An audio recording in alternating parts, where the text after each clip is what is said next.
Good evening and welcome to Friday Night Thunder. The ARCA series has returned on MRL Broadcasting for the season opener of season 2. We're live at Daytona. And just like last season, we're ready to build on this momentum and bring us back to the high banks of Daytona for an electrifying race here tonight. I'm your host, Snake, and in the booth with me tonight, I have our wonderful sidekick, Smokin' Joe, our producer. Joe, it's great to have you back. We're back in action. It's season 2. It's ARCA. It's Friday Night Thunder. Yeah, we got a new season, we got some new drivers, and we got some new broadcast equipment here going as well. So we're gonna see how it all plays out for tonight's race. Daytona's always a bit of a chaotic one. Last season we saw just how crazy it could really get at this racetrack. Of course, Buddy Sully was able to get the win at the end of the race. Of course, in chaotic fashion, in my opinion. And we'll see if we have as crazy of a finish here tonight. Well, it's super speedway racing, and you know there's always the imminent threat of the big one here. We're definitely going to have ourselves some live action tonight. Just to do a little bit of housekeeping here before we really dig into the crux of things, what changes have been made for this season, and what's remaining the same for season 2 on Friday nights? Yeah, so of course, we have a whole different schedule going on here for the second season. Last week we had our recruitment race at Charlotte Motor Speedway.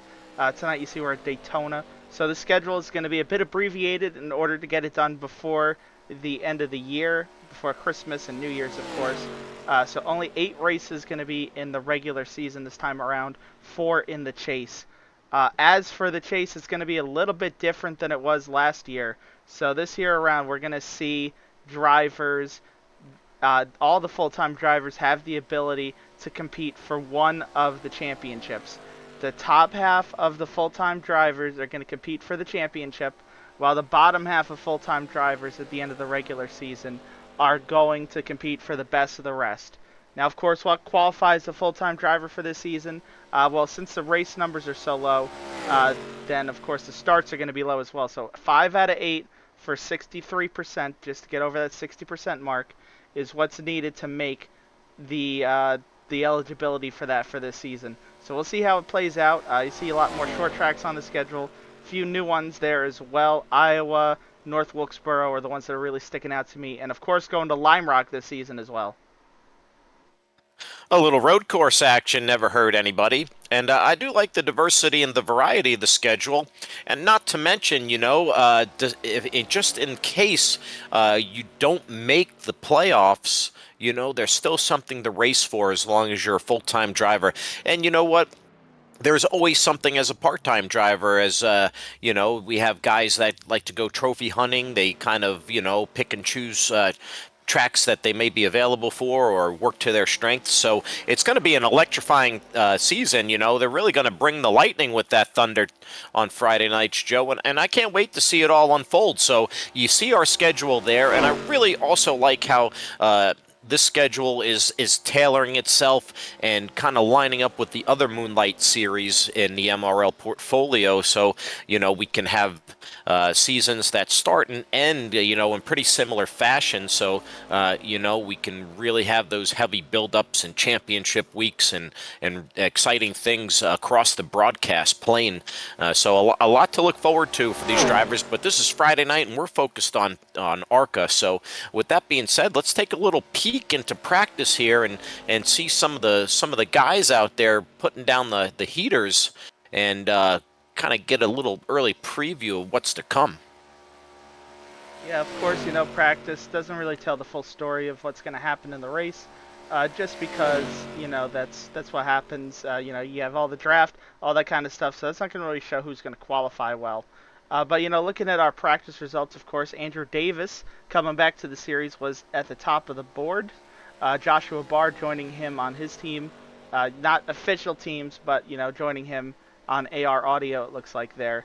Steve Lewis, primary fixture of MRL, up there as well in practice. Buddy Sully, we'll see if he's able to repeat this season around. And you can see not a lot of guys really putting down a lot of lap times here in practice. So I think all these guys are just trying to get ready for the race. I believe so. The ARCA car kind of drives a little bit differently than its predecessor ARCA car on the iRacing service. And there's been some ups and downs with how the car reacts in the draft, the damage model, the incident model on these cars. So there's a lot to consider. When going to a place like Daytona or a super speedway where there's going to be the potential for lots of contact tonight, and the way these cars handle, even though it's a Gen 6 body, it handles completely different than the actual Gen 6 Cup car on the iRacing service. Yeah, so that's very interesting. Just because of the shorter body, that's pretty much what plays out the way that this car drives for these guys on the track. And you know what else we see from that as well is it creates for a lot of different sort of racing with this car as well. With the way super speedways are, we're really going to learn tonight just how much has changed since the last iRacing update with the way this car drives.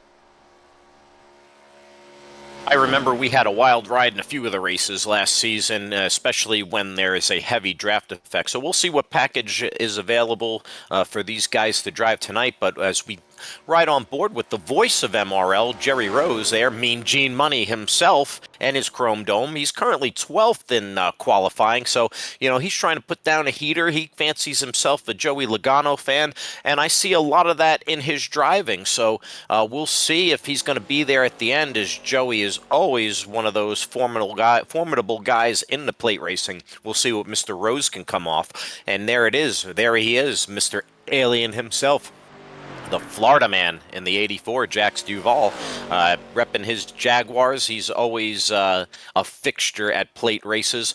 And there's Justin Parham as well. Justin Parham, we talked about him a lot last season, Joe. He just missed qualifying for the playoffs in our inaugural season, and he was one start short, and he was always running up front, always going trophy hunting.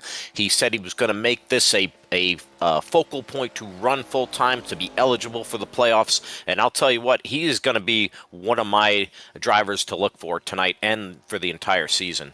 Yeah, of course, we saw him win a bunch of races last season in his very short time in the series. I remember that race at Darlington in particular, just how good he was there. Dover, he was really fast, and a bunch of the races at the end of the season as well. So I don't really think, tonight's going to be pretty much a toss-up. So I think tonight's just going to be about getting what you can to start the season off as best as possible. Yeah, with super speedways being the ultimate wild card, it's really anybody's game there. But I remember Parham distinctly in that post-race interview saying how he was horrible at Darlington, and he was the class of the field. So looking for big things out of him in his sophomore campaign. He's going to be going for a championship, and we'll be charting his progress along with others tonight. So be sure to check out that 99 Bojangles Team Venom machine right there, Justin Parham, currently 21st in the qualifying. Move up to third with that lap time there, see? Yeah. And So there he is. Yeah, familiar place. Always seeing that 99 up front. So he's got the mojo on his qualifying run. And there's KK from the pits. Kevin Kyle himself. He's our very vaunted competitor. He's a great friend of the series and the league. He does a lot of the trophies for the Monday night series. He's heavily involved in the Bonfire Racing League series, and just a good all-around California guy. Nice guy. Kevin Kyle in that 31. We'll see what he can do as he's attempting to put down a heater here on the high banks. Beautiful sunset into nighttime now, so we're going to have gorgeous conditions tonight too for the race, Joe. So I'm really excited to see what KK can do with the rest of the guys. Yep, looks like he's getting his first lap underway. Let's take a look at some other guys. Looks like Eric Gambrill, new to the series, is going to complete his first lap right here in that 46 Goodwrench Chevy, and that was good enough for, looks like, 8th place there on the boards for his first lap here in qualifying. Eric Gambrill, new to the service, new to the series, but for those of you that may be in the know, he's been a longtime friend of the MRL, and he was a very staunch competitor back in the console racing days, for those of us that used to race on console years ago.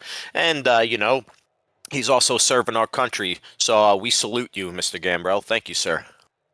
Yeah, great job by him. It was great to see, of course, him and you at Darlington earlier this year. And looks like they just barely got a qualifying lap in there, see, actually, because Yeah, qualifying just Jordan Lane ended. there. That was rather abrupt. Jordan Lane, he's got the pole tonight in that 20 machine. He's ready to just lead us at the point there. Kenneth Redinger, another friend of MRL, runs in multiple series when he can. Good to see Kenneth out there tonight. Justin Parham, as we talked about earlier in third, his Venom Racing teammate. In other series and leagues, Jay Stinson, J Daddy in the four. That's another one we were talking about last season, Joe. I'm looking to see big things out of him this season as well. And look at Tommy Fox, one of the models of consistency last season. He's looking to pick up on that momentum where he left off. And there's a familiar name from Monday nights, Michael Mata. Michael Mata joining us on Friday nights in that 61. Usually he drives number 16, so it's nice to see a little bit of the flip-flop on the number for Mr. Mata. And Daniel Plant-Smith, our champion. He's starting 7th tonight, so he's going to try to defend that crown. And, you have to start early, and you need to start often. So Daniel Plant-Smith, 7th. Eric Gambrell, we just alluded to, number 8. And Steve Lewis, another one that we would talk about all last season, Joe. That win, that elusive win escaping Steve Lewis, but another competitor that was consistent all year long. So he had a very, very good regular season and pretty solid playoff push. He's looking to build up on that momentum. And our finalists, our runner-up from last season, Joseph Volpus, what could have been last season for a championship. He's looking to go for it this season and capitalize on that missed opportunity. He'll round out our top 10 tonight. Looking at the next two rows, we got some heavy hitters for some super speedway racing. Buddy Sully, of course, the defending winner of this race, starting in 11th place, starting alongside former Cup winner here at Daytona, John Beverly. Behind them, you see David Owens. He's got many wins across Daytona, Talladega, New Atlanta, and MRL. Jack Sanders, of course, so we see him always up front in these races as well. He won last year in the ARCA series at Talladega. So those guys are definitely going to be on my radar to look out for. Looking further on back, you got Jerry Rose, Richard Swingle, 15th, 16th. On row number 9, we got Jax Duvall, another big heavy hitter here for Super Speedway Racing. He'll start 17th alongside Alex Hillman as he makes his debut in the series in the '08 Budweiser Chevy. Going further on back in this 31 car field, we see 19th is going to be Dylan Tibbetts as he returns to the series. 20th will be Zach Clausen as he returns as well. Matthew Fritz with the number switch into the 48 will start in 21st alongside Brandon Garand. 23rd will be Joshua Barr making his debut starting alongside Lucas Alves. Then we see David Brenner, Andrew Davis going to start on row number 13. Behind them we see two teammates pretty much in every other series, Colin Bollinger and Andrew Bolander, and then rounding out the field for tonight's race, to note Bollinger, Bolander, no times, along with the three guys behind them being Matt Novella, Kevin Kyle, and John Flamian. So a few things to note there in the qualifying results. I actually had a conversation with Brandon Garand the other day, and he said that he had Daytona circled on his schedule as something to look forward to, as he said he was going to be very aggressive and he was going to go for it tonight. And then you see Colin Bollinger, multiple series champion, Monday night and Wednesday night, looking to do some damage here on the super speedways and maybe get himself a trophy, the Harley J. Earl Trophy. So the pace car is going to pull off, Joe. We got an 80-lap main feature tonight. This is round 1 of Friday Night Thunder, Season 2, as we are about to go. They're green as Jordan Lane leads them off into lap 1 as we cross the start-finish line. And Justin Parham right behind him, giving him a real big shove. You see the 24 up top, and you see he's getting some help right there from the 60 of J Daddy. So you got a lot of pushing and shoving as we're trying to get these guys up to speed. They're really aggressive already on that high line, Joe. Look at that going on up there. Yeah, we got a lot of pushing, but you know what I want to touch on here is there were a bunch of guys that I saw that looked like they were coming out of pit road, actually. I don't know if you saw that there, see? I did. Roughly a third of the roughly a third of the field, Joe. So they're going on the strategy, it's better to be safe than sorry. So you see a lot of guys, even some that qualified higher, decided to elect to not grid up and start from the pits, thinking to be there at the end, this might be the safest play. So we're going to take note and watch the leaders, and we're going to watch our second pack there, as they've definitely created a nice cushion between themselves as they're still trying to form. But you look up front here, Jay Stinson has the point at top in the 60 car. He's got a little different scheme this season than the J-Daddy car, so that's going to take some getting used to seeing out there. Looks sharp, and you got Redinger right down there in the 34, so it's side by side on the backstretch of lap 2 of 80 tonight on Friday Night Thunder. A great start here to the race tonight. It looks like these guys are just trying to settle in for the first couple laps. Hopefully this kind of trend continues. I think the the tower's still a little bit messed up with all those guys that yeah, that tower. It It really threw the scoring tower for a loop, so there we go. So now we see some more of it as it rotates through the standings. It took a lap for iRacing to figure out what was happening there, but we saw it clear as day. As you see Jay Stinson migrating to the bottom, he's going to get a little pushing and shoving potentially from Kenneth Redinger. As you see, Michael Mata is going to be leading that high line with the heavy side draft out of that 61, with Joe Volpus in tow in the 13 behind him. You might need to have a couple Crown Royals after this one. You know how super speedways tend to be, so we're just going to hold our breath. You see David Owens up high on the outside, making a 3 wide a few rows back. Look at David Owens up there, Mr. Zero Chill himself. He's always there to push the envelope and test the limits. Oh, no! And there we see contact. They're wrecking early. Tommy Fox is around. Multiple cars involved. His caution is out for the first time on lap 3. Look at that carnage. And that's going to be our first caution of the day. Is that Zach Clausen? That is Zach Clausen, and the front clip of that car is Dunzo there, I think. See, Zach Clausen in the 83. So being in this series, there is one fast repair afforded to the drivers. So that is a rule that did carry over from Season 1 to Season 2, as you see a little bit of contact there as we look at Daniel Plant-Smith's car, as we had the mini big one early on lap 3 tonight. Yeah, and we're looking here. You see Andrew Davis with a lot of damage. You saw Farmer go past there. Zach Clausen.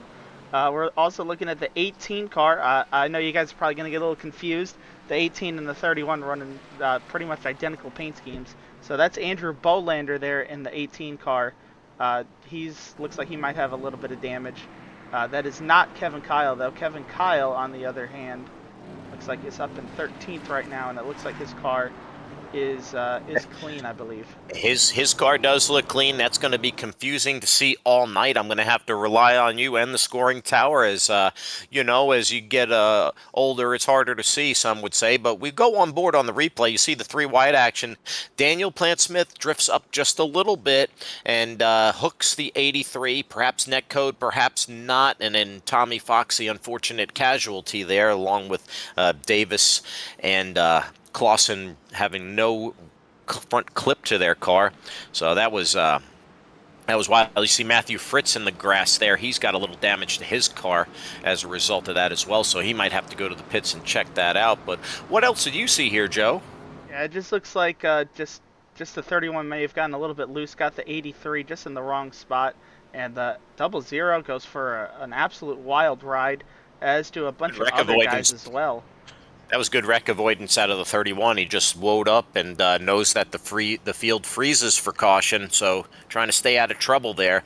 And something I want to touch on, that secondary pack that was roughly 12 seconds behind our lead pack, they completely stayed out of trouble as they were nowhere near that as it unfolded. So perhaps that strategy paying early dividends as they all stay clean. As you see some cars exiting, the 83 getting his fast repair and others checking on damage and maybe getting a little sippy and topping off that fuel tank.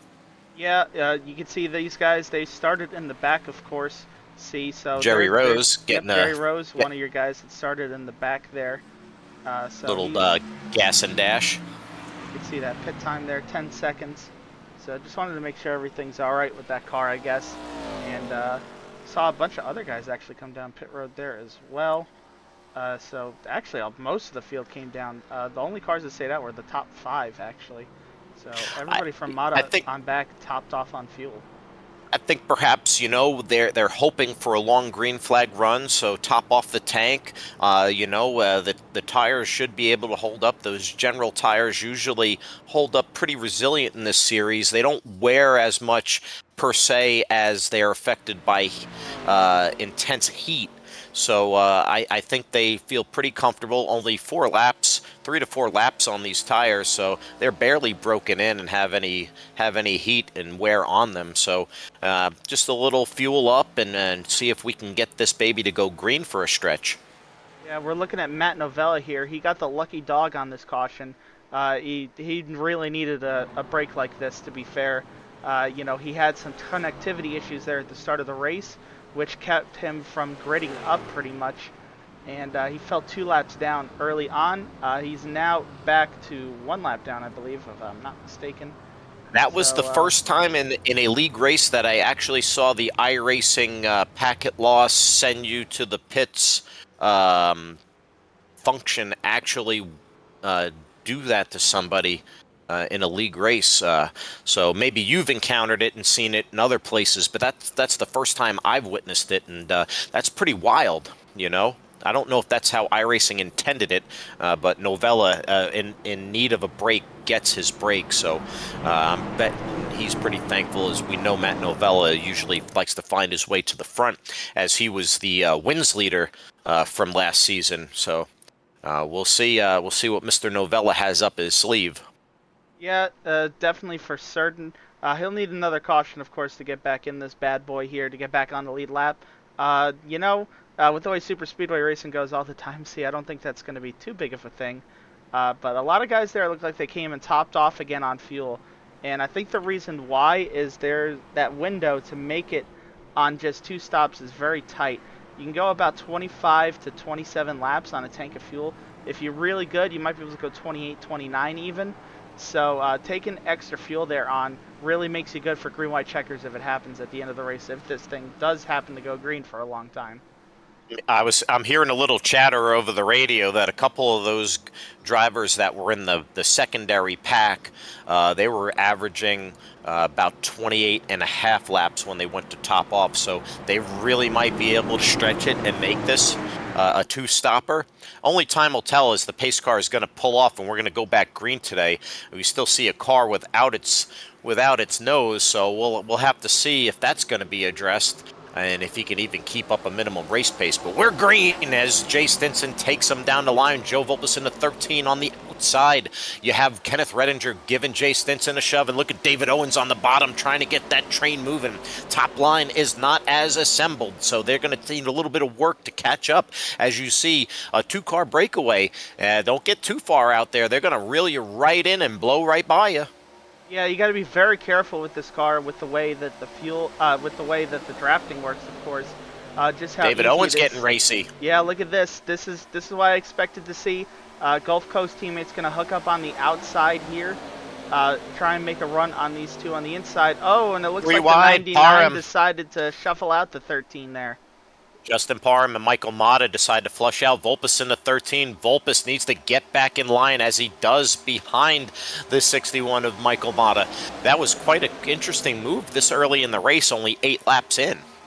Yep, definitely getting a little aggressive right at the start of this race. We're trying to get up front maybe as soon as possible. It looks like he hasn't really hurt Volpus too bad. He's just got shuffled from second to fourth or something. But it does give Owens a different pusher, and look at that, he's going to decide to drop to the inside.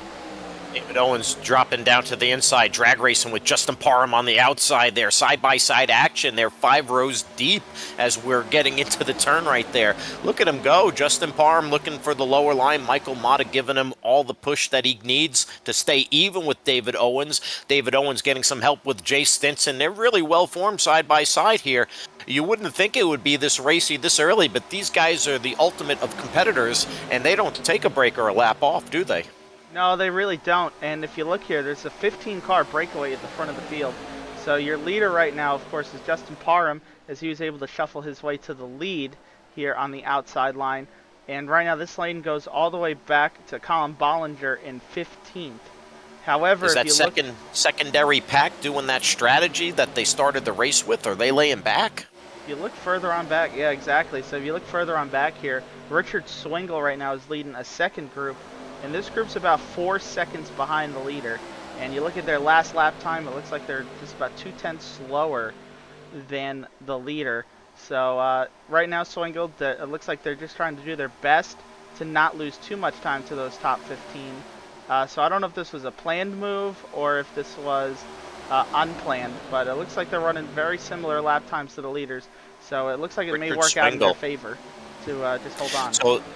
So it looks like they're well formed. They're just riding in line, just keeping the draft. You have Richard Swingle in the 97 DC Shoe Company Ford Mustang leading the charge. Steve Lewis with the MRL Broadcasting F Cancer 88 machine, Air Nike Air Louis. And then behind him, look at that. You know, you got, is that a 42 right there? You have him back there. And Daniel Plant Smith, Zach Clausen. You got a lot of guys back there in line. Look at that. It just looks like they're kind of doing a parade lap touring the facility. So we'll see if they just manage the gap there or they get serious about mounting the charge. And we'll just have to keep tabs and see how it all shakes out. But, you know, that looks like a nice 12-car secondary pack. As you see, the drafting is getting intense down there. Joe Volpus is now at the point on the inside, drag racing Justin Parham. Look at that side by side and that little contact and nudging. They're really getting aggressive. Are we sure this is lap 11 and not 79? Yeah, definitely some aggressive racing early on. We'll see what happens here with these guys up front. I think they're able to sort it out though. So we'll see if how it continues. But it looks like Volpus is going to be able to come around, maybe lead this lap.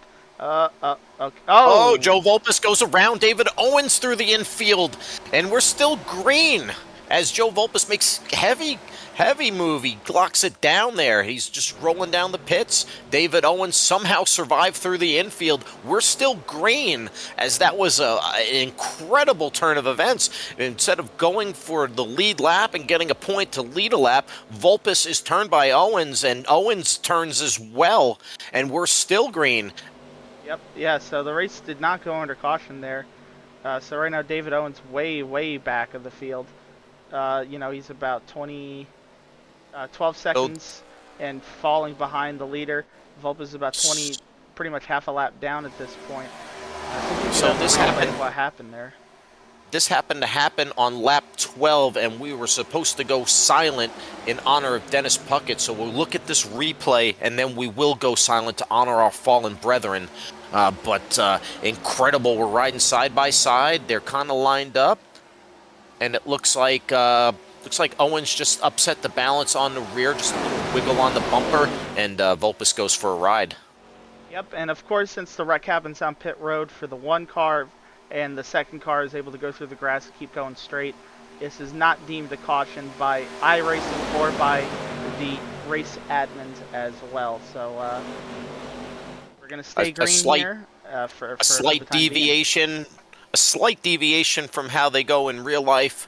That probably would have brought out a yellow, but you know, the league admin try to go on what iRacing offers in most cases, and only under extenuating circumstances are they going to pull a manual caution on that. So we're going to continue to go green, and we have Justin Parham, your race leader, and despite it not being lap 12, we're still going to go silent in honor of our brethren over there at BRL, Dennis Puckett. Absolute legend.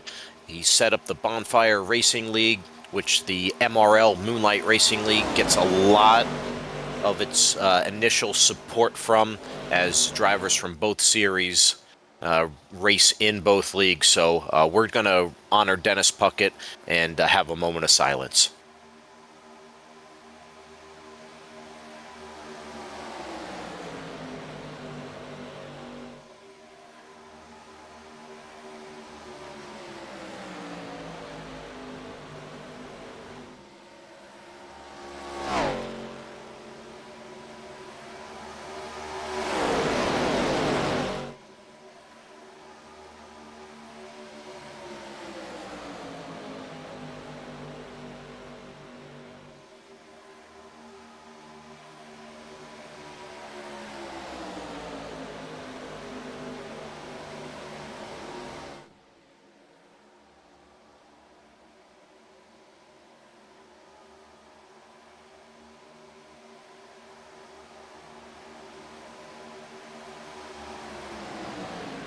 And we are back. We are back, lap 16 of 80, and it looks like things have calmed down in the front after that incident that sent Joe Volpus and David Owens through pit road in the infield. They're kind of modeling their racing single file as the second pack, a few seconds behind them are. Justin Parham leading the charge in the 99 is Jay Stinson in the 60 and Kenneth Redinger in the 24 are in tow. They're getting around a lap car here that was kind of separated, and they easily navigate over the 46 Goodwrench of Eric Gambrill. So Eric Gambrill now down a lap. He'll have a little bit of work to do to recover. Yeah, so it looks like we have a bit of a breakaway here as well. So with everything that's happened, with that wreck, of course, with the 13 and the 8, that's really separated up this field even more. So now we got a single file line going here, as pretty much everybody in this front group is just decided to play it easy from here on out. It looks like so. Right now, there's only 11 lead lap cars in this group, and the second group, which is led by, of course, still Richard Swingle. Right now, they're 3.5 seconds behind the leader. So they're only 2 seconds behind the back end of this group, so they might be able to catch him here in a couple laps. It looks like they're kind of closing in little by little, and they get a little separated there, so that's not going to help them gain an advantage. As you see them separate a little bit, they're going to have to reorganize, but they are slowly reeling in that lead pack, especially after all that contact and confusion. So I think Richard Swingle's going to get a little draft effect over some of these cars that are spread out and apart just in front of him. So as long as Steve Lewis ties them up in the 88 and the other guys get a little closer, I think they're going to be a competitor here pretty soon. So I don't know if that goes with the strategy, but I think it's just going to fall in their lap. Yeah, right now they're just doing a good job of trying to get back in line. I think that may have cost them a little bit of time there as well, which I'm sure we'll see. Yeah, you can see now they're 3.6, so they lost a little bit of time that last lap. Just gonna need to try and make sure they're doing their best in order to keep up with the lead group. And right now, I mean, look at that. It looks like Jack Sanders might have actually fallen off there. I don't know if you saw that. You could almost see both packs in frame there as we went to that last shot. So I think, they might be able to tag on to the back of Sanders as he's trying to stay on the back end of this initial pack. And it looks like he's going to be able to get the run and be right there. But I think Swingle and company are coming. And, they're going to have an incredible run. Will they have anywhere to take it when they eventually do get back up there? That's the question. Yeah, that is a great question to actually ask, especially with a little bit of side-by-side action. Look at that. Here we go. The 6134 going to go to the outside. Woo! Look at that action. Now he's going to go up the high bank. Then he went down for the side draft. He's got his team. He's got his line form. They don't quite have the numbers, but aggressive side drafting. And then Justin Parham trying to play a little defense up there with Stinson. Now they're 3 wide as Michael Mata really pushing the issue up top there. And he's got Stinson in the sucker hole. Here we go. 3 wide. We're 3 wide here. It looks like oh, no. Oh! The 08 of Alex Hillman involved there. They're keeping it going. The second pack is going by. We're still going green. We got a caution. Caution's out. Caution's out. So caution eventually does get triggered as Alex Hillman and gets a little bit out of shape there. They go for a little ride on the backstretch and through the bus stop of the road course. Yeah, we pretty much caught the tail end of it there. I think we'll have a better view of it here just to see exactly what caused what I'll tell you something. Michael Mata was coming. He was not waiting for anybody, and that was an amazing 3 wide action. So we go on board for the replay. You see a little contact in the wall there. Oh, he gets a little hooked. He gets a little hooked, and then Hillman in the 08 makes contact with Redinger in the 24, and then they take a little detour of the road course, and that brings out our second caution of the evening. I'll tell you who that's really going to help. That's going to help out Joe Volpus and David Owens in a big way. Yeah, well, Volpus actually, you can see him, he got lapped there. I think that's what happened. Those guys kind of got bottlenecked, not realizing he was staying on the bottom, and they went 3 wide. The 24 ended up behind him. And then the bottleneck happens with the outside 2 lanes a little bit there as well, and it causes this bad push. So actually, Andrew Davis is going to get the lucky dog here. Vulpes, Novella, and Gambrel are all going to be a lap down. So Andrew Davis, the big winner here, is we have multiple cars a lap down. He's going to take advantage of that and be your lucky puppy, and he'll go around on the high side there. Andrew Davis, you know, Joe, he used to run with us in Friday Night Thunder when we were doing the late model stocks a couple years ago. So it's great to see him back in the series. Definite friend back in the console days. So good to see Andrew Big Baby Davis back in the Friday Night Thunder series. Yeah, very, very nice to see him return. Of course, he was caught up in that first wreck, and he ended up falling a lap down. It looks like getting the car fixed. I think he may have came and used his fast repair, and that's what put him in the situation. And it looks like it was the right choice because he's able to take the lucky dog here. A But lot of takers on pit road there, so I think Vulpes and Gambrel going to go for a wave around. yeah, that's what I'm looking at. You got the 13 here, you got the 46 here, and then behind them you got Novella in the 56 as well. They're all going to get back on the lead lap as the entire field comes down pit road. Absolutely. Do you think anybody's taking tires at this point in the race, or is it just another splash and dash? Let's take a look at those pit times and find out. That might be right sides, perhaps. Through the rest of the field, looks like Josh Barr 8.3. See if so I wouldn't expect any of these guys up towards the front to really have. I think this might be a fuel-only situation. If we keep looking further on back, we'll see who the first guy is here that may have taken tires. So as you see, Hillman might have been a recipient of taking lefts or rights there. Parham looks like he took a fresh set of 4 as he was our leader, so maybe a little bit more wear on his equipment as they were really racy up front there for a good period of time. Yep. So it looks like 14.6. That would indicate to me he took 4. So he came into the pits. He was up, of course, in second behind Mata, and he's going to come out of the pits in 8th here. So far here, though, if we look, he's led 10 of the 21 laps that have been completed to this point here. So out of 80. Justin Parham currently the most laps led, 8 lead changes. Michael Mata will be your current leader as they cycle out. So Michael Mata in the 61 is going to lead from the point. We'll see if he chooses inside or outside for the restart. He's led 5 laps as well, and Michael Mata, he races really well on Monday night. Here on Friday nights now. Got a chance to meet him back in May at the Coke 600. Real nice guy. So looking to see if he can bring home the trophy tonight, Joe. Yeah, a good start to the race for him.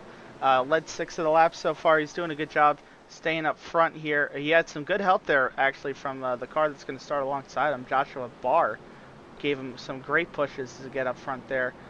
So those two are going to start side by side. So it's going to be interesting to see which way Mata goes. Looks like he's going to stay on the inside, and based on the way we're lining up here, it looks like Lane's going to be on the outside in 4th, which means Kevin Kyle is going to be the guy. Kevin Kyle, I see. Behind. That's a Kevin Kyle sighting up front. You look at where he started in this race and where he is now. That's a vast improvement. Kevin Kyle putting that work in and just being very methodical about this as, we're just below a third through the race. So what are some of your takeaways up to now? We've had 2 cautions. We've had a lot of heavy, hard, aggressive racing up front, a couple near misses, and a little bit of everything sprinkled in between. Yeah, we've had some really crazy racing here. We'll see how it really settles down. Trying to just see if we can get to a place where maybe we get some more green flag running in. It was really good at the start of the race, and then we went from lap 6 to about lap 20 there without a caution. So that was a pretty good stretch. We'll see if we're able to go a little bit longer this time. Yeah, so that'll definitely be something that we'll be watching. It's been nonstop action, so you're definitely getting your money's worth tonight out there in YouTube land, and we're having a time of our lives here in the booth. So we got Michael Mata down there. Place car's going to pull off as I can't get my words out once more. That UPS car with Barr there as Michael Mata gets a great restart shot out of the cannon. They were not ready. Kevin Kyle definitely was keying in on that. They're making contact, getting that bottom line form really well. Outside, again, Joe, the second time, it wasn't really a clean restart up top. They are not well formed as Buddy Solly is getting help from Justin Parham to get up to the bumper of Barr in that 34. Yep, right now it looks like that nice UPS car is going to take a little bit longer to get going, but he's got some great help behind him. Oh, the 61 might be getting shuffled out here as well. Oh, boy. Looks like he was going to try to play a little defense there, and Kevin Kyle said it's early in the race. This is your one gimme, and near misses. Zach Clausen in the 83 gets a little close with the side draft. It's going to be a four-car breakaway on the bottom as the top line got shuffled there, and they need time to reform. Barr to the front in the 34. Doing a heck of a job with Buddy Solly into 21, pushing him. Great teamwork going on there. These guys mean business. Justin Parham, he's lurking in third. He wants that lead back. He wants to add to his already incredible amount of laps led today with Kevin Kyle right behind him. Tons of action here. Lap 25 of 80 on Friday Night Thunder. Yep, Josh Barr going to be able to take the lead of the race, and he's going to try and do his best here to try and control it. Buddy Sully, Justin Parham right behind him. We saw Buddy, of course, like I said, won Daytona last year, and then Justin Parham was leading a bunch of the laps early on in this race. So those two are no strangers to running up front in these kind of races. You look further on back there, you see that David Owens looks like he got the wall a little bit. David Owens with a little bit of a scuff on the wall kind of hinders his momentum as he's in a three-wide situation with Gerald Rose and Richard Swingle, John Beverly behind him and Brandon Guerin behind him as David Owens still faltering to the back. So now he's going to finally get back in line there and stop losing momentum as he had a near miss. And, he's not been a stranger to contact tonight as we saw earlier with the spin with Vulpes. Yeah, so definitely these guys have to just pay attention to the way the draft is working and the way the pushes are going. And it looks like some of the guys that have the pushes really worked out. Look at that, Jay Stinson able to push Parham to the lead here around Josh Barr. Justin Parham, he means business this season, and he's establishing himself early and often. The 99 Bojangles machine getting a shove from the 60 of Jay Stinson, working that high line. Man, when that high line is moving at these high banks of Daytona, that's where the action is. But you see Barr in a 34 trying to make a comeback on the bottom. He needs help. Buddy Solly needs to get to that bumper. Kevin Kyle needs to get in that air bubble and push. Oh, I think we got a caution.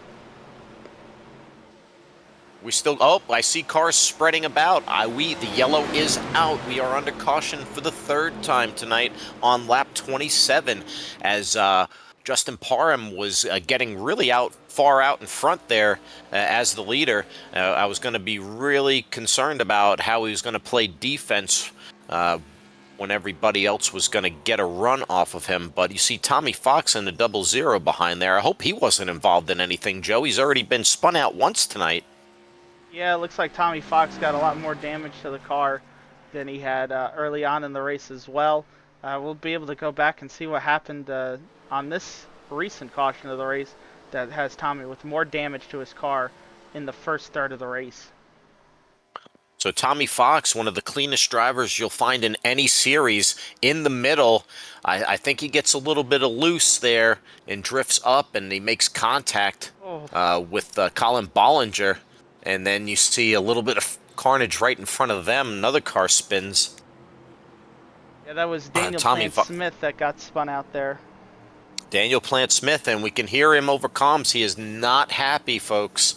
So as we look at this one more time, looks like Tommy gets a little loose, gets contact with Colin. The 42 comes up and makes contact with Plant-Smith, and then Plant-Smith tries to evade, and while the 00 and 03 were still wrecking, gets collected in the second part of that wreck. Daniel Plant-Smith not having good luck as he's starting to defend his crown. Yeah, not the start that he would have wanted. Actually, both the top two drivers really not running that well at this point in the race. Vulpes is back there with them still as well in 27th. This caution does, though, save the bacon of Joe Vulpes as well as a couple other guys. Eric Gambrill, of course, he took the wave around. He's going to be able to come pit for fuel. Matt Novella is going to be able to come pit for fuel here as well as Vulpes as well behind him. And it looks like probably the whole field's going to come down here because you pit here and it's a one-stopper from here. But some guys are going to go split strategy.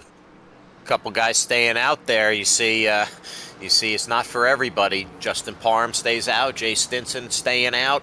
You have Buddy Sully staying out. Zach Clausen staying out. I think some of the guys that didn't take tires might take tires this time, Joe. Steve Lewis staying out. He said, forget the morning. I'm racing tonight. So we'll see Jax Duvall there in the 84, the Florida man. He's no stranger to finding his way to the front at Daytona, so I'm really keyed in on what he's trying to do. And Lucas Alves, he's definitely staying out, trying to gain that precious track position. Yeah, so, we can take a look at the last Richard time Swingle as well. These guys have pitted as well. So you can see Swingle pitted on the last caution. I believe he's the last guy of this group. We come to the next one, it's going to be your former leader, Michael Mata. And he just took more fuel here. So it looks like a splash and dash, no tires. You see behind him was Bolander. He just went for a splash and dash as Alex Hillman, I should say. As Bolander is not here tonight, Alex Hillman Bolander's got a bunch of damage, actually. He's still on pit road. Yeah, so he's trying to get that kind of sorted out. Colin Bollinger involved in that. He had heavy damage. Bolander. There's Bolander. Bolander's hiding behind the Kevin Kyle car. He's the doppelganger cars out there. I told you it was going to give me trouble tonight. These guys are being twins, and it's not funny. Oh, man. So Andrew Bolander, there he is. Mr. Bolander. Okay. I see you. I know who you are. Tommy Fox. 1 second pit. From iRacing to give us there. There we go. So we have Spygate happening here. We're trying to see and cheat where you can't see us, but we could see you. Tommy Fox going to take that fast repair, Joe. I think he already took the fast repair. I think he was in there fixing a lot of damage. So I know it says 1 second there, but I think the timing is always a little bit messed up when it goes over 59 seconds. So what's actually that means is he had a minute plus pit stop. So he actually had a minute 21 seconds on his pit time. Daniel Plant-Smith had a minute 18 on his. Thank you for clarifying that. We do apologize for not being able to display the correct information. So thank you, Joe, for clarifying that. And Joe, looks like Justin Parham, he got the 4 fresh tires on the last go-around. He stayed out, as well as Jay Stinson, as they're going to control the front row. Parham on the bottom, Stinson on the outside. The lights are off the pace car, so we're going to go get green, Joe.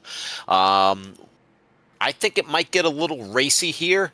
I'm not sure why. I think guys were patient for a little while. I think they kind of want to get after it again. I'm really curious to see how they fire off here. You have a mixture of guys that were staying in the back in that second pack with the guys that have been in the lead pack all night. So I'm really curious to see how they're going to blend and work together. Yeah, I'm very curious to see how that happens as well. We'll see what kind of collaboration really happens between the whole field here as we go back racing with about 50 to go. Well, hopefully they did their geometry so they know what angle they can approach the pass and the bump draft, as these cars are very light in the back and they don't take a really good hard direct hit. They get very upset, so you really have to have some nuance to how you're moving and shoving these cars around. Yeah, definitely. We've seen that a lot here tonight. These guys have been pushing really hard, and it's created a lot of chaos, to be fair to this point. Definitely testing the limits of what the car can handle and not handle. So we're going to see what happens as the pace car is about to pull off, and we're going to see a drag race between the 99 of Justin Parham and the 60 of Jay Stinson. Buddy Solly in row 2 behind Parham, and you have Zach Clausen upstairs in row 2 to push Stinson. As we enter, goes late in the restart zone. Justin Parham fires off and gets a really good start. Buddy Sully's going to be quickly, and we have problems. Highline didn't go. We have a stack up, and Kevin Kyle is around in the 31. Problems on the restart. That's going to bring out caution again. Kevin Kyle unfortunately caught up in something that happened on the restart. Yep, we actually already got the replay ready for this, and so we were just starting to get it going, and You know, they could be a little bit closer on the grid there, and we're going green, and the 46 slams the 77 into the 31. So I think it Gambrel into started Beverly further. into. If you look, I think So it maybe started if we, further on up. so you see up front it checks up. So we're pacing now. We're going green, and the high line stacks up. Somebody didn't get going. As you see, 3 or 4 rows ahead of where the contact happens, there was a problem up front. Yeah, and that's a So really tough break for Kevin Kyle, of course, as well. He's running in the top 10 there after starting in the back, got his way all the way up front, and now he's back there again. So we hear an apology from Beverly over the radio as he was checked up and got slammed into the 31 of Kevin Kyle. Definitely no ill intent there. Just an unfortunate racing deal as the high line did not get started on that restart. Yeah, tough break there. 70 looks like the 77 is okay, but maybe he'll go in and check to see if there is any damage. Beverly in the 77 had a pretty strong ending to his season in the initial campaign after some early difficulties. So he's hoping to improve and be a playoff driver this season. So we're going to look out for the 77, who always loves the super speedway racing, and see what we'll have from him tonight and moving forward, as he drives the Corey Day style ARCA 77 with the Van Halen-esque racing helmet. So kudos to him. We'll see what happens. Yep, and it looks like he's going to gain a few positions here because some guys are coming down pit road once again. He's he got somebody to check his damage and said the car looks good, so he stayed out for the track position. Jordan Lane in the 20, our pole sitter for the evening, is going to come in for service. Let's see what happens here. What's he going to do? Jack Sanders as well, going to get some service. His camera angles are So just incredible. I think maybe some of these were the cars that got collected in that stack up. And I think others are trying to maybe work on some damage or perhaps get a little bit more fuel in the car. So we figure out where some of these guys started coming in. So it looks like Jack Sanders there you getting go. some fuel. So Jack Sanders in the 25, going to get some fuel there. Going to try to hope to play the long game. Joe Volpus looks like he got a little splash and dash as well. Behind him, you have Jordan Lane, our pole sitter. He's going to go and get the full treatment, 4 fresh set of General tires and a packet full of fuel. Matt Novella looks like he's going to get some fuel.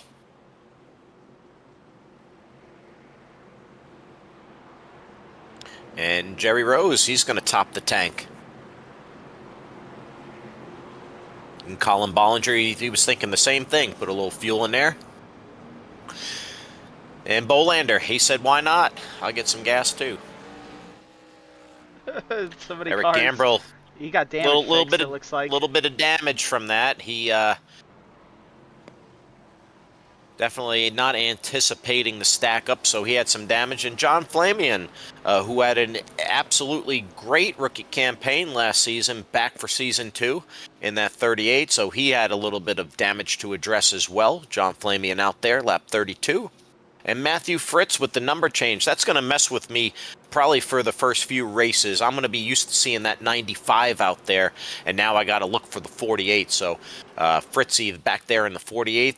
And we haven't really seen him much up front tonight either, Joe, so I'm looking to see him make a charge. And then Tommy Fox still having a tough go of things, still working on that damage in that 00. Yeah, still minute plus fixed on his. Same with Kevin Kyle as well. So they had a bunch of damage to really work on for their cars. Kevin Kyle, the unfortunate recipient of that hard contact on the restart, he still has some damage he's going to work on, trying to save that fast repair, because that fast repair is golden. It's a golden ticket at these play tracks. Yeah, so right now, looking at where everybody is, everybody's still on the lead lap at this point in the race, which is pretty incredible when you think about it. We're getting close to halfway, and we still got the whole field on the lead lap. So that's very exciting, having 31 in the field tonight. You know, everything is not quite going as planned, but everybody's making their necessary adjustments so they can be there at the end and on the lead lap. So, You know, we're approaching halfway, and usually everything is still okay. Everybody's going to try to play well with each other. It's usually that final segment of the race, that last 20 to 25 laps or so, that you really got to watch out for the danger as everybody's starting to get a little bit more aggressive and desperate. Yep, it looks like we're going to have some heavy hitters starting up front here as well.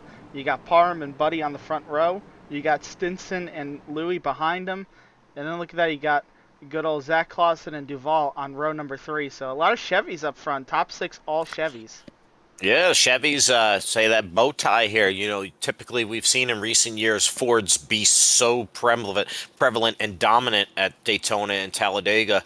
You know, with the Chevy said, "Hey, you know, we know how to go fast around here too." So Justin Parham, Buddy Sally, going to fire off in the restart zone as we go back green. Lap 34, going to be lap 35 of 80 as Parham gets a great restart. Jay Stinson behind him once more to give him a helping hand. Buddy Solly and Steve Lewis up there on the high line. Look at Zach Clausen in the 83 trying to make it interesting on the bottom with Lucas Alves behind him. And it looks like Team Venom's going to move up a little bit, and they're getting racy. Look at Mata dive down to the bottom, and Richard Swingle up top. We're 3 wide with Louis in the middle. Yeah, those guys are making some very aggressive moves there in the middle of the field. Steve Lewis gets shuffled to the middle. I'm sure he's real happy about being there. Steve Lewis forced in the middle. Look at Justin Parham getting leveraged in the middle there. And they dive down with Richard Swingle there and Jax Duval with Buddy Solly. Buddy Solly, you know, your race leader on lap 35. They're really getting racy. There's no halfway stage points or bonus going on. They're acting as if there is. Yeah, this is pretty insane. I know there's been extensive clarification throughout the point of this race to really say that there's no points given out, but these guys don't really care about that. It seems like they wanted to just get up front and do what they can. I guess they got a little bored and said, here, let's have an audition for perhaps what the end of the race could look like. So testing some theories, seeing who they can and can't work with, seeing who they have to maybe race against to get the job done tonight. As you see David Owens getting out of line there, getting shuffled out. It's really getting dicey in there. Look at David Owens trying to recover. Oh my goodness.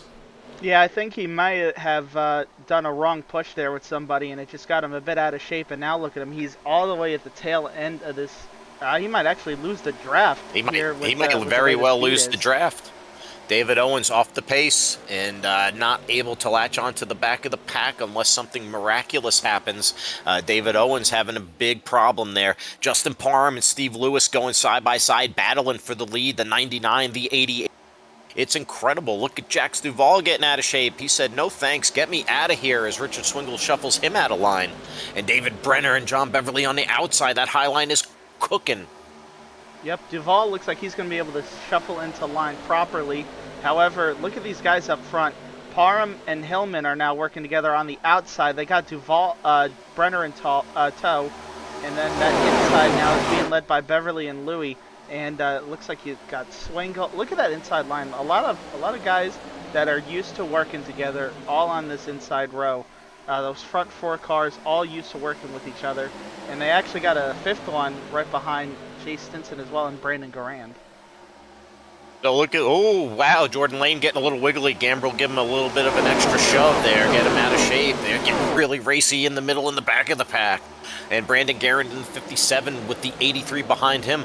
A lot of familiar faces that typically do race together as Louis is trying to give the 77 shoves to get up there to the front. The 77 begging him to push him for all it's worth. The 97 needs to get up closer. That bottom line is not well formed in comparison to that high line, Joe, and they're pulling away. Yeah, you can see it's just not working out. Look at that. Michael Mata might be thinking about taking a 3 wide here, actually. Looked like he was Michael Mata threading his way through there, and it looks like he's going to go down. Daniel Plant-Smith in the 31, he's down there. Michael Mata going to go down with him, and they're pushing the limit down there. And they're going to go in front and try to lead the front line. 77 gives the 61 a shove. Then it gets the 97 out of shape. He's going to go in the middle. They're 2 and 3 wide with Gambrill on the outside. Buddy Sully looks like he had enough of the racing up front, and he's dropped to the back. They're racing to wreck right now. It is very aggressive. This is about as aggressive as you're going to see in the ARCA series and at a super speedway. Yeah, the side drafting right now. Look at this right now, and with the way the side drafting is working between these guys, and just how out of shape these cars are, it's very easy, I think, for these guys to make some contact, and maybe some chaos to ensue. Yeah, it's been incredible. As you see a three-car breakaway in the front with Dylan Tibbetts, Colin Bollinger, and Daniel Plant Smith. Michael Mata tags on the back of it. And we are halfway, lap 40 of 80 tonight on Friday Night Thunder. Four-car breakaway from the field. As you see, others are trying to reel them back in. I don't know about you, Joe, but I think it's great time for a crank it up. Yeah, we can definitely do that.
And we're back as caution is out for the fourth time tonight on lap 43 of 80 on Friday Night Thunder here on MRL Broadcasting.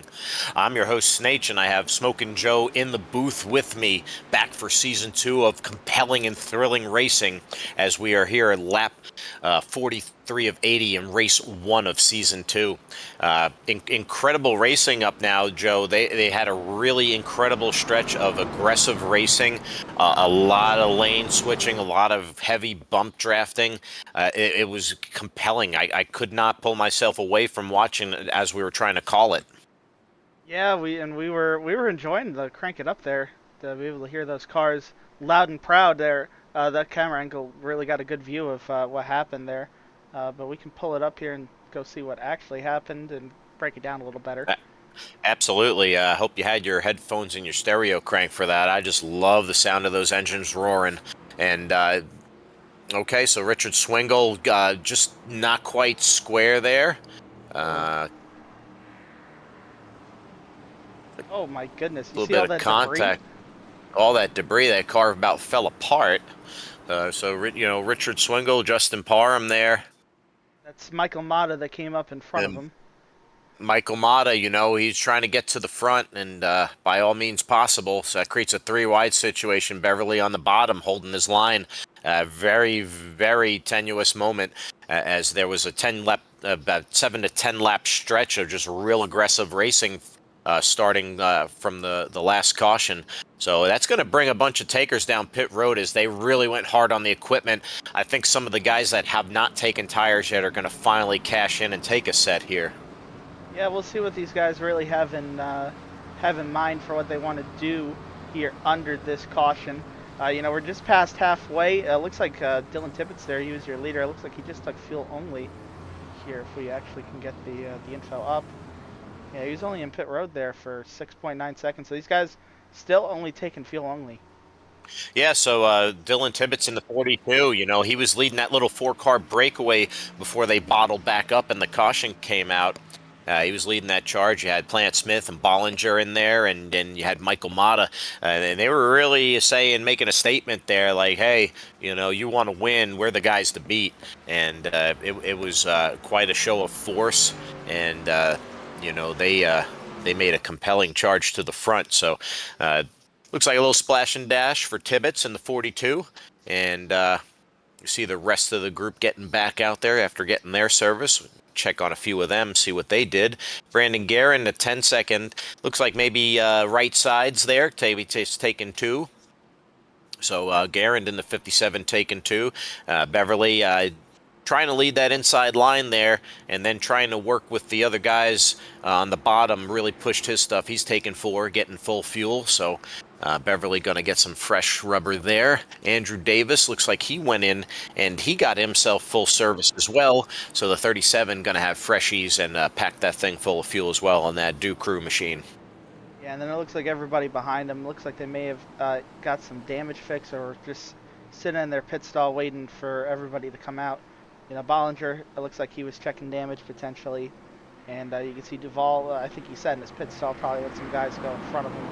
And then everybody else back here definitely down there to fix some damage. Look at that, 28-second pit stop for Mata. Wow, so Mata, yeah. That looks like there. four freshies. It looks like Bolander, a little smidge of damage there to kind of fix and tighten up. So he get his car fresh and good. John Flamian, he had a little bit more repairs to do on his car. Matt Novella as well with a little bit of damage to work on. So a little bit longer pit stops. These guys going to kind of shuffle to the back as a result. Richard Swingle with 48 seconds of damage. Tommy Fox with 23 still working on that machine. And Lucas Alves, he had some damage in that as well. So he had to stop and get some extra repairs done. So Dylan Tibbetts, no stranger to the front today. 6 laps led to your current leader. Daniel Plant Smith on the outside. So, we're just past halfway. We've had 14 lead changes. It's been fairly racy thus far, Joe. So what are some potential trends that you're seeing right now? Yeah, 14 lead changes. So these guys... the big thing that I've noticed here is, of course, the way the push is and the way these cars are pushing.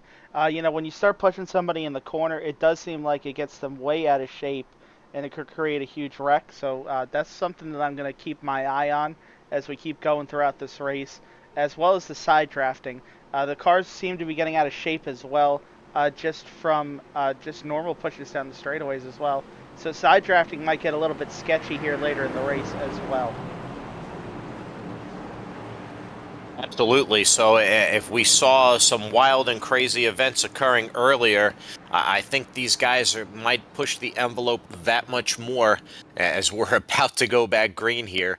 And they can't quite make it to the end on fuel. So, there's going to be one more stop involved if we keep it green, but that's going to be a big if. For certain.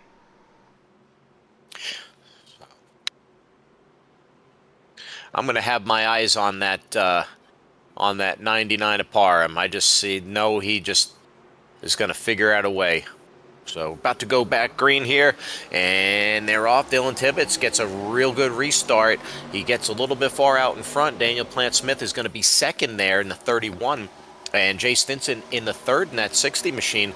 Highline again struggling to get up to speed. The bottom has had the momentum every restart. Yeah, look at the way that inside is worked, though, because Daniel Plant Smith and Tibbetts are very good at working together because they're usually in a chat together. So I think that's what's really helped this situation. Look at that guy making a move on the outside. You see that? Brandon Guerin in the 57. He's taken no prisoners. He said that he circled this one on his schedule, that he was going to go for it. And Brandon Guerin in the 57 machine making a charge on the outside. And he's got friends up there. You got Alex Hillman. You have Beverly up there. You have Barr up there. So they're trying to make some moves. Redinger's up there as well. And see if they can get that high line going. You have Vulpes behind Beverly. They're really stacking it up to give that inside line a challenge. And let's see what that 57 can do. One thing that I'm noticing here, if you see that outside looks a lot more compressed to really get some momentum going. So once they get their momentum correct, I think it's going to work. David Owens is seeing that. It looks like he's going to try and pop his way in front of Garand, but I don't think it's going to work. Yeah, David Owens there, it looks like he's going to be on the inside there. Are they going to follow him or are they going to stay outside? It looks like they kind of spread apart a little bit. It looks like Bollinger is not yet decided. Is David Owens going to be able to slide in front of the 57? Pulls off the move to slide by him. So David Owens wants control of the high line. Let's see if Guerin can give him enough shove to catch up as there's a breakaway on the front. Yeah, that's exactly what all that's done there. It created that breakaway for the top 7. So once again, just like we saw before that last caution, you know, the same cars essentially. Tibbetts, Daniel Plant Smith, Stinson, you know, they're just showing you how to stay in the front and maintain that. Great job by them to this point to just control the race.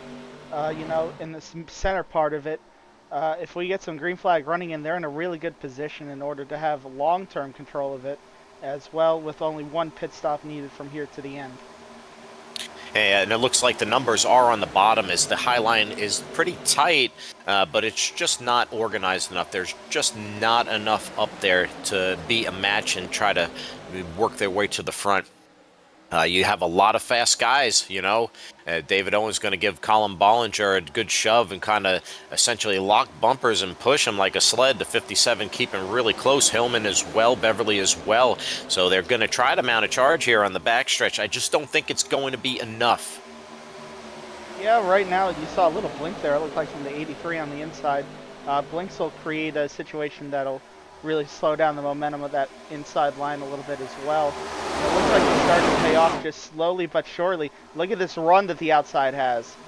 The outside is getting the strength in numbers. They are well formed. The inside kind of windshield wiping, a little accordion effect going on. So Colin Bollinger is pulling up side by side with Dylan Tibbetts as we have ourselves a challenge for the lead. Colin Bollinger coming strong in that KFC machine on the 03 on the outside. David Owens giving him all the pushing and shoving he can handle. And Brandon Guerin keeping him close. And Bollinger goes to the bottom. He wants to control the point at the bottom. They're side by side. David Owens on the top. Colin Bollinger on the bottom. The high line still working really well. David Owens drifts down to the bottom as Brandon Guerin in the 57 leads the charge on the outside, and we have trouble. We're under caution again as we see cars in the grass on lap 50 of 80 on Friday Night Thunder. Oh my goodness, you can see some of the damage. Look at that. The front end's missing on the 48. Front end missing on the 25 as well. Man, that was a big wreck, it looked like. Matthew Fritz and Jack Sanders both missing the nose on that car, and that's a no-no at Daytona. And there was a car in the infield that looks like it just towed and disappeared. Yeah, I believe that was Jordan Lane in the 20 car that has done the tow here, as we can't see him on pit road. So Jordan Lane, look at Matthew Fritz there trying to limp that thing into his pit stall. It won't even drive straight as he needs the grass to help him make the turn. Incredible, unfortunate events here on lap 50. Matthew Fritz taking it to the pits. Try to go on board for the replay, and once again, just didn't line up the bumper there, Joe, and sent Daniel Plant Smith for a ride. Man, that was a really big wreck there, too. You see a lot of hard hits for a lot of cars there. A lot of debris all over the track. That collected a lot of drivers, and you know, with these cars, just like most any style of draft racing, you really have to square those bumpers, that nose to the bumper. You can't really be off center, especially if you're going to be making contact like that. It really upsets the car, and more times than not, you're going to have something like that happen instead of a clean bump draft. Yeah, look at all that damage. You can see the 97 there come up and getting with the 48. We're about to see that a second Ooh, the time 99 here. Goes by on the bottom. Yeah, that was scary. This car slide down from the wall down to the apron, causing even more carnage and chaos. See the car go back up, and Richard Swingle collects Matthew Fritz there, and he's trying to lock it down. But that's just going to have our leaders come down to pit road. David Owens there in the NOS Energy 8 machine tonight. I think he's going to get a little bit of fuel, and I think we're in a spot where we can make it to the end on fuel, Joe. Yeah, I think that's what these guys are trying to do. It looks like two guys are going to go against the grain here, though. Brandon Garand stays out along with Justin Parham. Wow, so big change here. These guys thinking the yellows won't be done and they can save the MPGs. Brandon Guerin, your current leader, inherits the lead by staying out. Justin Parham in the 99 is going to follow the same strategy. And David Owens was your first recipient on pit lane. He'll be third. Looks like pretty much everybody took fuel only. Looking through the field, looks like the only guy that may have taken any sort of tires is right here, Ken Redinger. Looks like Redinger takes a set of tires, and a lot of these guys took tires less than 10 laps ago, so I think they feel like tires aren't that much of an issue as track possession and topping off the fuel were more important.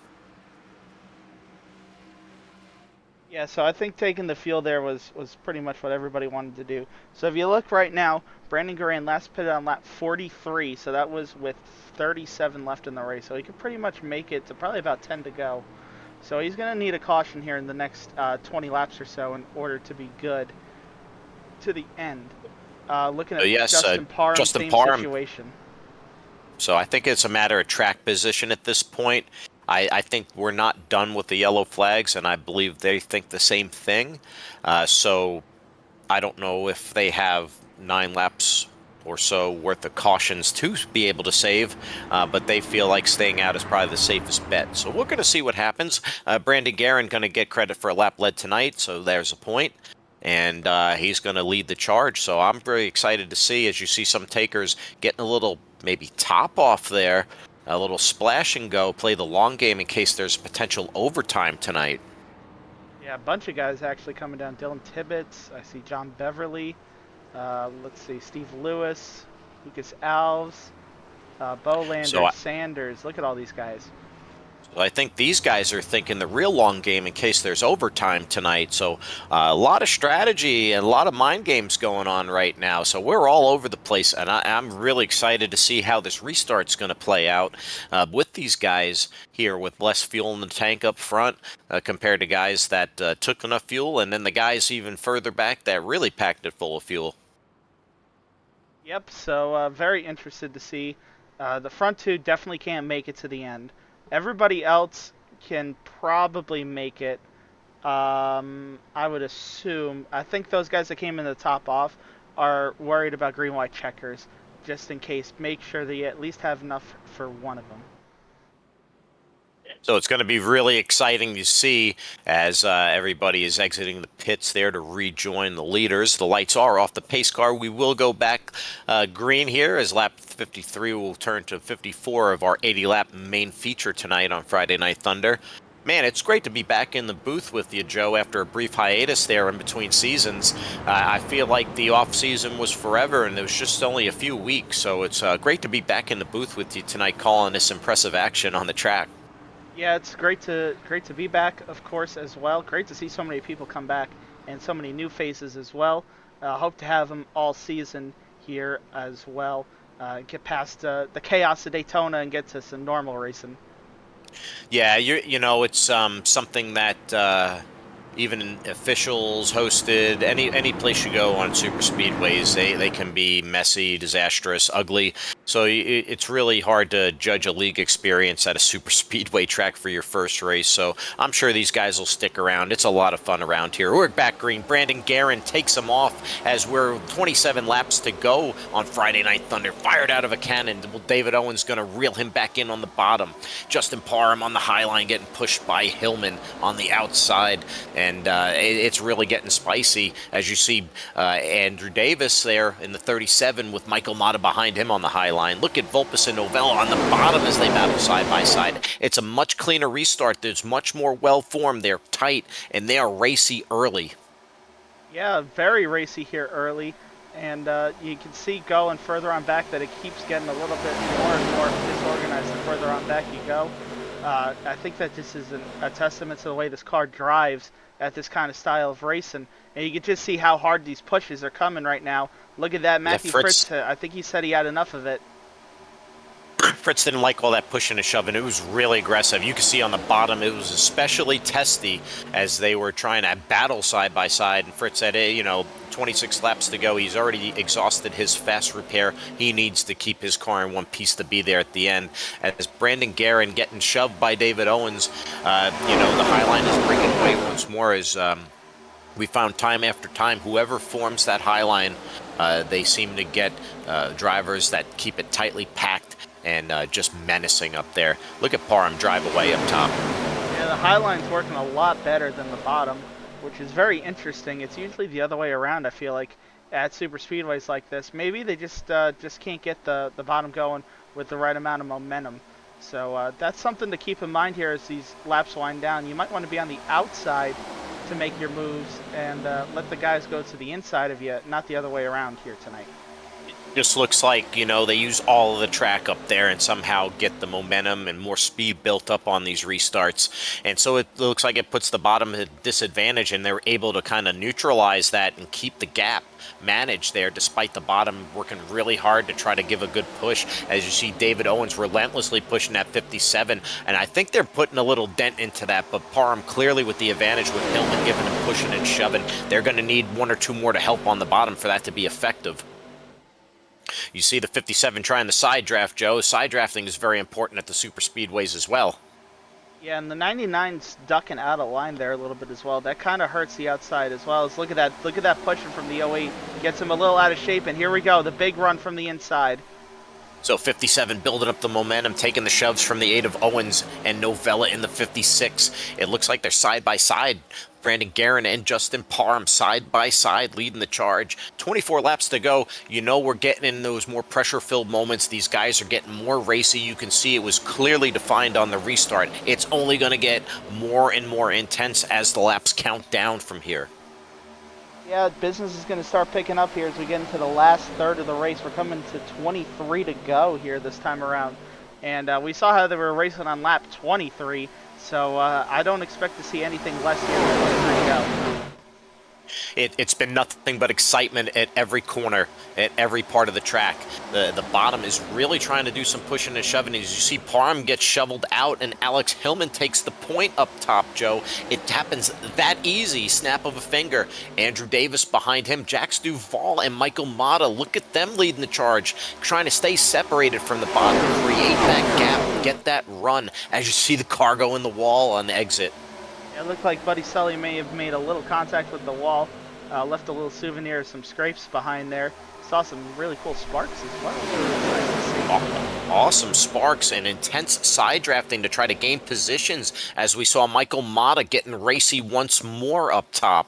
This is amazing to watch and unfold. Jax Duvall decides to take point at the bottom with Guerin pushing him and David Owens behind them. Can 84 get to the front?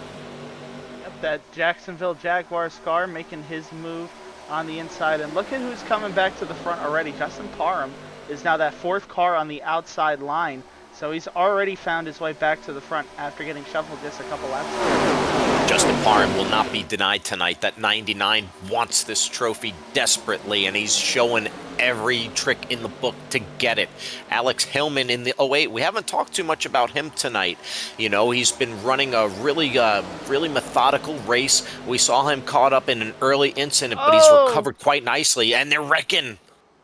It's a big wreck. The big one at Daytona with 22 to go on Friday Night Thunder. The big one, Kevin Kyle, Dylan Tibbetts, Duvall in the 84.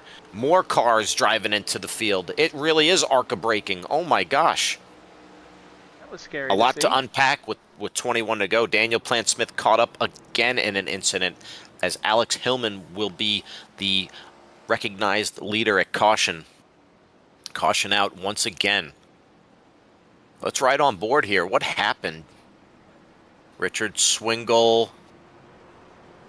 Flight? No.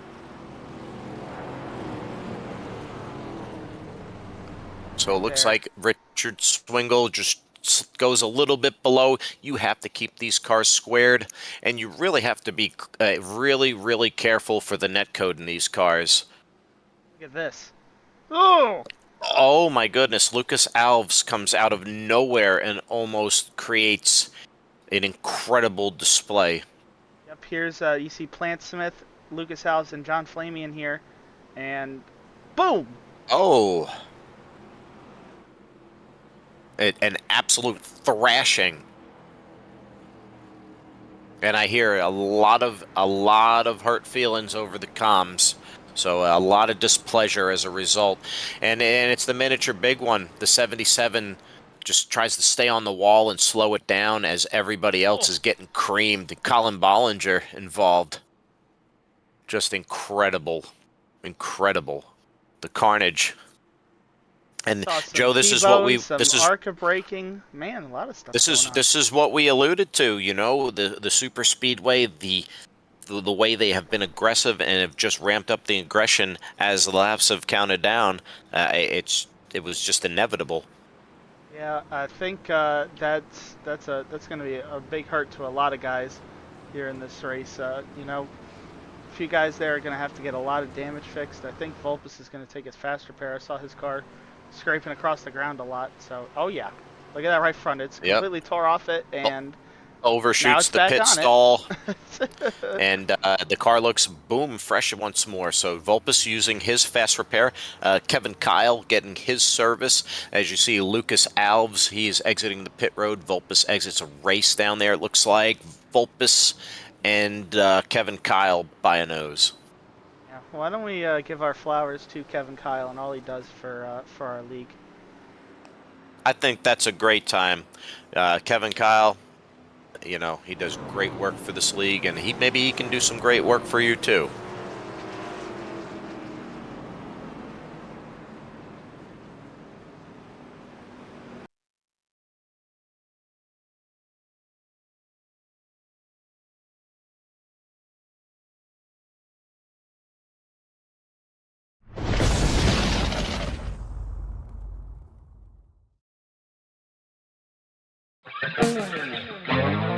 What's this? Trophies, trophies. Look at these trophies. Oh, yeah. Oh, a surfboard. Yeah.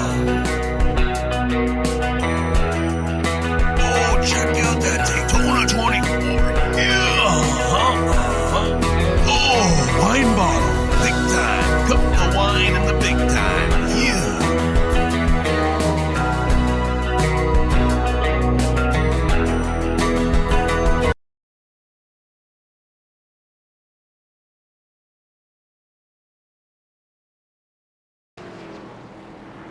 He makes trophies and stuff. So if any of that appeals to you out there, reach out to Kevin Kyle. He's a craftsman and just a respected guy in the league, and he'd love to do business with you. Oh yeah. So we're back in action here. A little tap dance there. We had the big one happen. We have 19 laps to go. So some drivers have exhausted their fast repair. Others that have exhausted their fast repair are working on some really inopportune damage. It's only going to get more dicey as we go, Joe. Yeah, I think the business has officially picked up here at this point. And look at these guys up front, some of the most aggressive drivers in the league. Alex Hillman, we know how much he wants to get that win in his first start. He's going to restart in first. Michael Mata, we know how aggressive he can be and how much he wants to get a win here to start the season. You see David Owens up there. That 97 car of Swingle concerns me with all the damage on it as well. So there's a lot of different factors going on for this restart, I think. Richard Swingle with some nose damage there. Looks like a little bit of tail damage. I don't know how that car is going to react and get up to speed. So Matt Novella, I'm sure, is maybe trying to radio him and express his concerns. And we're going to find out here shortly, as it's only going to become more and more intense as we go. 19 to go. A lot of people, that signals an alarm, where others may say, we should probably wait till maybe 10 or less to go. Joe, I don't know if there's a right or wrong answer about this or a right or wrong way to do it. But what do you find yourself doing more times than not? Yeah, I think right now you just want to try and make it to the end of the race. If you've used your fast repair, you might want to think about being a little less aggressive and being a little bit more self-preservant.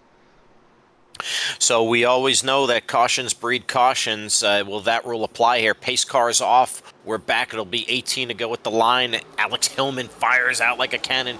Richard Swingle drops to the bottom and excuses himself out of the way. I don't see that coming. Matt Novella said, "Where's the help? Where'd you go? Richard Swingle, you got to go." Yeah, I think he realized how broke that car was and got right out of the way.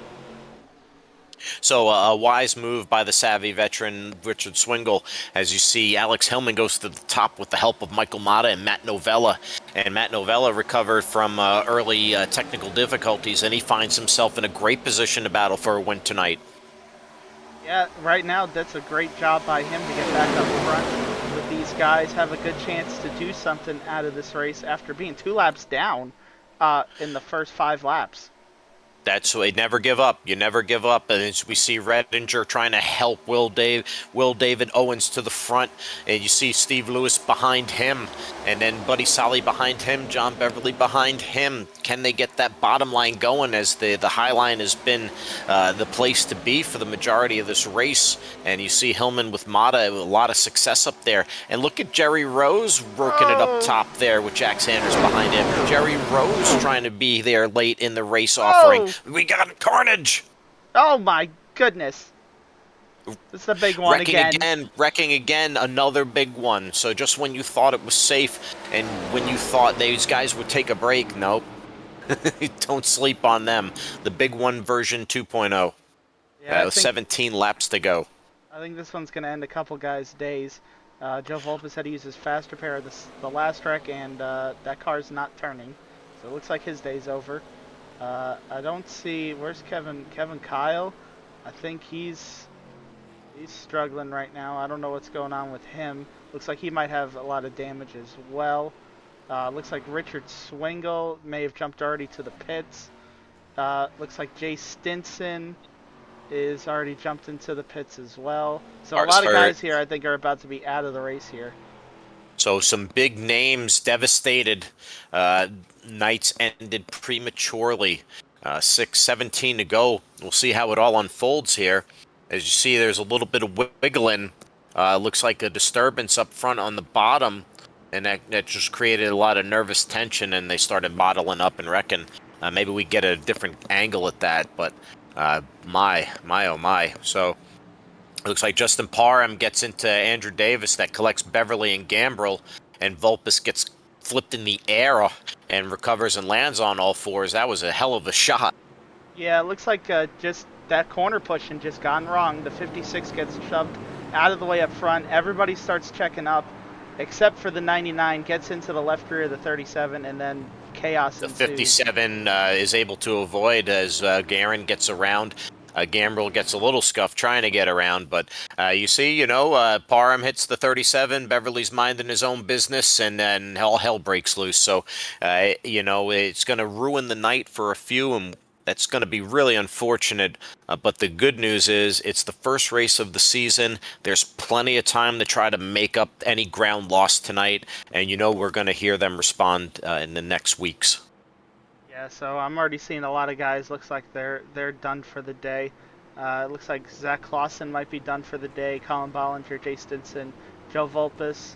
I believe Kevin Kyle might be out of this race here as well. Not really sure about that one. About the 37 at Davis. No, Kevin is not okay. So Kevin Kyle is not okay. See if we can find Davis here. The 77 had to use his fast repair on that. Okay, well, what are my cameras doing? There we go. See the 37 there. He's in the pit stall. He's getting some damage fixed. I don't think he has a fast repair left.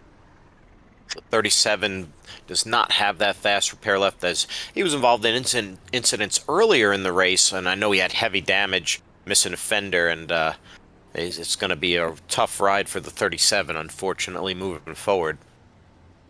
These cars are so draft and aero dependent. At a track like Daytona, you got to keep that body as clean and smooth as possible. See Matthew Fritz there. Matthew Fritz in the 48th, trying to stay alive, trying to survive this one as well. I think he got the lucky dog there, if I'm not mistaken. So he's going to be able to get his lap back, as Matthew Fritz will be currently 14th and on the lead lap. Started 21st. I expect to see him make a push to the front, as he's just been kind of quietly, methodically going about this race and trying to stay out of trouble for all it's worth. I still like the way that car looked in that 95 scheme, but we'll take the 48, and I'll just have to get used to it, Matt. David Owens, the current leader, David Owens, he's 3 laps led today. You know he's always up front at these super speedways. He's proven himself at these tracks. We've seen him win in different series. What to look out for in the 8 moving forward here, Joe? Well, he put himself in the spot here that he wants to be, which is leading the race, less than 15 to go.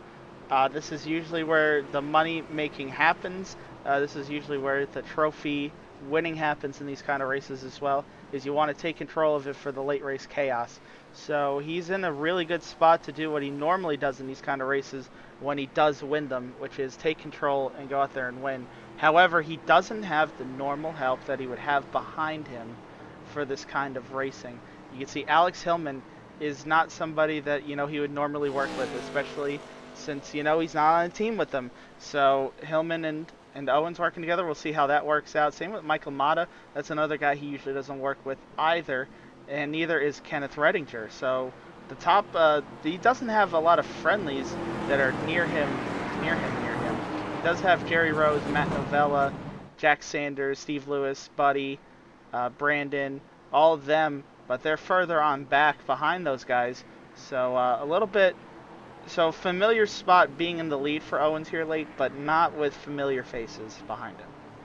He's going to have to make some fast friends, as we don't see some of his constituents from the Gulf Coast Racing and other series, such as a Joe Volpes, who has unfortunately had to retire for the evening, or a David Brenner, for example.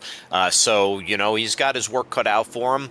Alex Hillman, read what their kind of chemistry is, so it's going to be a real grab bag, and I'm really curious to see who decides to work with who, because you're going to have to get in that point in the race where you're going to have to make some kind of deal and pick somebody to work with if you have any shot to win this thing.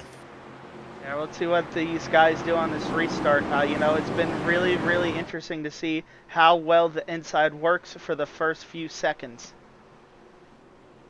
The pace car is off. It'll be 13 to go at the line as David Owens gets a really clean restart. Michael Mata gets an equally clean restart as the bottom really gets going this time. And I think they're going to clear the high line and they're going to move up. So they clear the 08 and Hillman.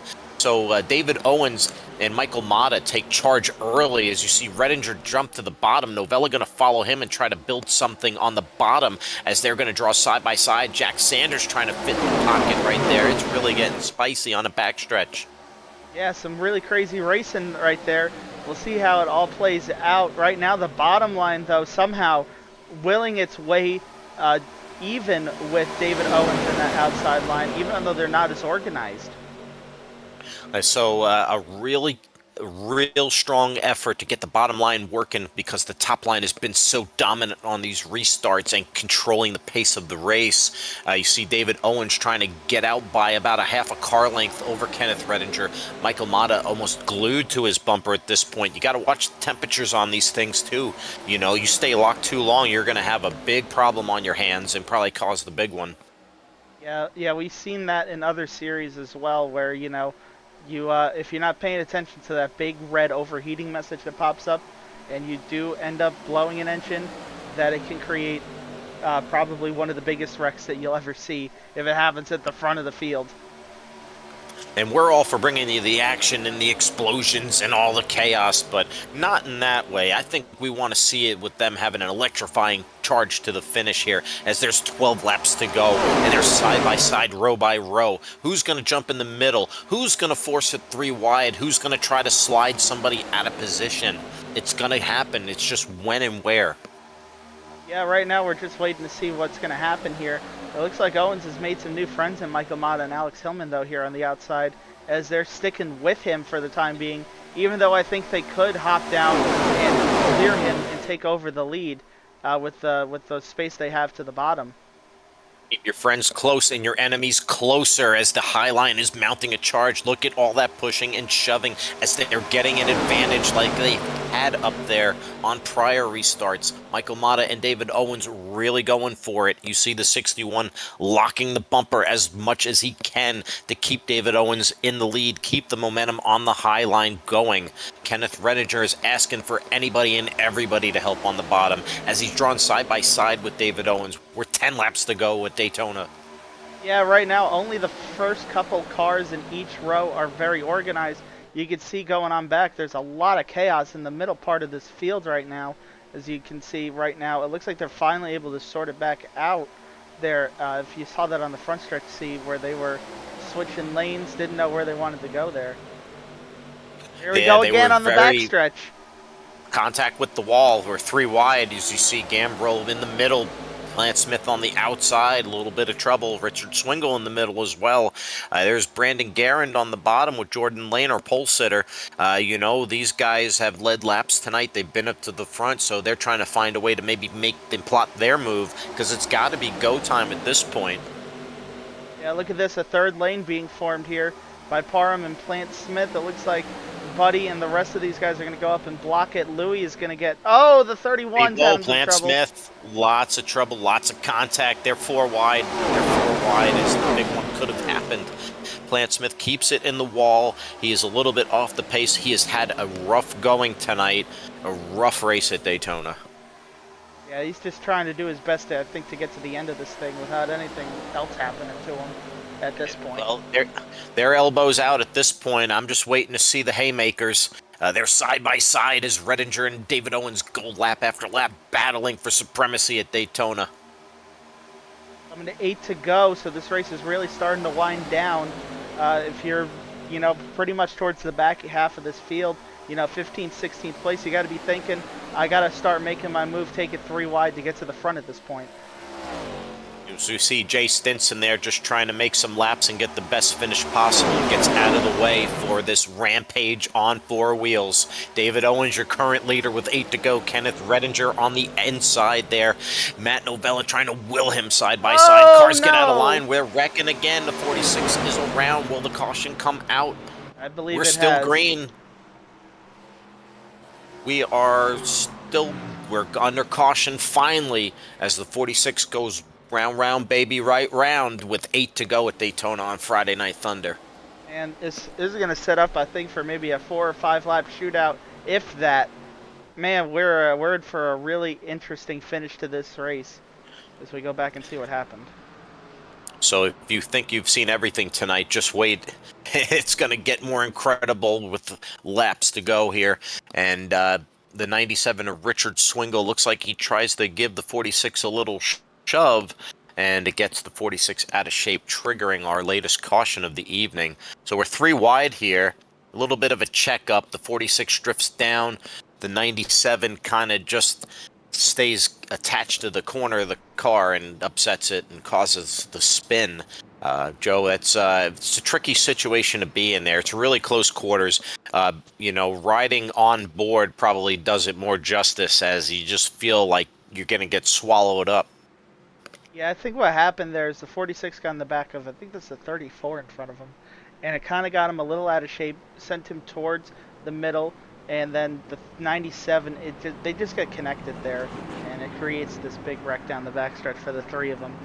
Tough break for the 46, for the 97, and the 115 that were all the main victims of this wreck.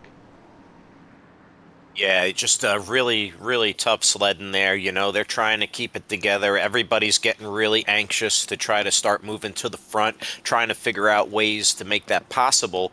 And, you know, it just takes the little bit of dirty air, the slightest miscalculation, a little bit of a nudge the wrong way, and your night might be over.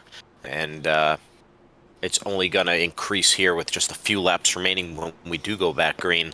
David Owens, you know, he was leading that charge. That high line was really working. Michael Mata was working with him. Alex Hillman was working with him up there. They're going to be spread out and unattached here. So I wonder how it's going to form back up on this restart as they worked really well together. Yeah, so it looks like, looking at the running order, of course, Owens still in first here. Mata's going to end up in second, so we might see a situation where Owens takes the high line, comes down in front of Mata. However, it looks like Novella's in third, so I don't know how this is all going to work out with these guys up here. Hillman in Going to be fourth. interesting. Yeah, so Hillman's going to move upstairs, and he and Mata had been working together. So maybe David Owens gets the jump and drifts up, like you're saying, and they kind of recreate some of that magic they had on the last restart and green flag stint we had. So just to recap things here, we're at lap 75 of 80 in tonight's main feature from Daytona International Speedway. David Owens is your current leader. He's led 11 laps tonight at different points in the race, been really fast and racy. We've had 21 lead changes tonight as well, and I think we're going to have a few more before it's all said and done. If we follow the current path that we've been on. Yeah, 21 lead changes to this point. Of course, they count them at the start-finish line. So 21 different times we've had a different leader come across for a lap, which is pretty incredible. Even with the cautions that we had, 9 cautions here in the race to this point. So very interesting just to note, 9 cautions in the race, and we're still going here with all these lead changes. And we're still also going with, it looks like, 20 cars on the lead lap as well. So just really good numbers still left in the field. Only a minimal amount of attrition up to this point. Still plenty of time to go before we're all said and done here tonight. So we're going to keep our eyes on David Owens in the 8 NOS Energy Chevrolet and Michael Mata in the 61, as these guys have been really racy tonight. They've been pushing the envelope. They've been really fast, and like we've seen them many times before in other series, they always find a way to the front. So it's going to be quite the battle when we go back racing here. Yeah, let's see what happens. So we're going to go back green with 4 laps left to go. So a 4-lap shootout here if we don't have any more cautions to decide who's going to win the first race of Season 2. So it's going to be for all the marbles here, unless they decide to crack up. It's going to be very exciting. I'm very curious to see how Justin Parham, for example, might find his way back to the front, as he's been a real dominant car tonight. I hate to think that 99 is not going to make an appearance as well. And Buddy Solly in the 21 in front of him. You know, Buddy wants to defend his race win here from last season, so I expect to see him make a real charge as well and have his say in the matter. So Buddy Solly in a great spot there, you know, running in 6th place up top, and we'll see how it all falls. Really curious as well, Joe, to see what Matt Novella in the 56 does, as he won so many races last season, and he's in a really good spot right now for this restart. Yeah, he is going to restart in 3rd after starting the race in 29th. Mind you, he's 2 laps down at one point, so great chance here to get some great points and even maybe a win here to start the season. So yeah, it's going to be really exciting here. I look to see maybe some of the guys from the back to try to mount a charge. We'll see somebody develop that 3rd line and run through the middle, and you know, it's pretty wild in there, but you can make stuff happen. So the pace car is going to pull off for hopefully the final time tonight as we go back racing green. David Owens leads the charge on the inside through the restart zone. Michael Mata gets a really good rip on the outside, and Matt Novella is going to lead the bottom as David Owen drifts up. We thought that might happen, Joe, and it's happened. Let's see if these guys can do what they did the last run. Yeah, let's see what happens. They're going to do it here on the high side here for this last restart. If we do end up going green to the finish, we'll see if they're able to make it work this time and keep it going.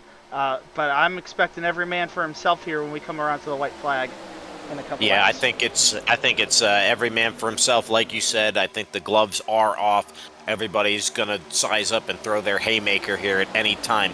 David Owens still leading the charge on the outside. Michael Mata giving him the pushing and shoving while Matt Novella is drawing up for the side draft. They're side by side as we exit the turn. Here, side by side, row by row. Going to be 3 laps to go at the line. David Owens, Matt Novella side by side. David Owens with the slight advantage up top.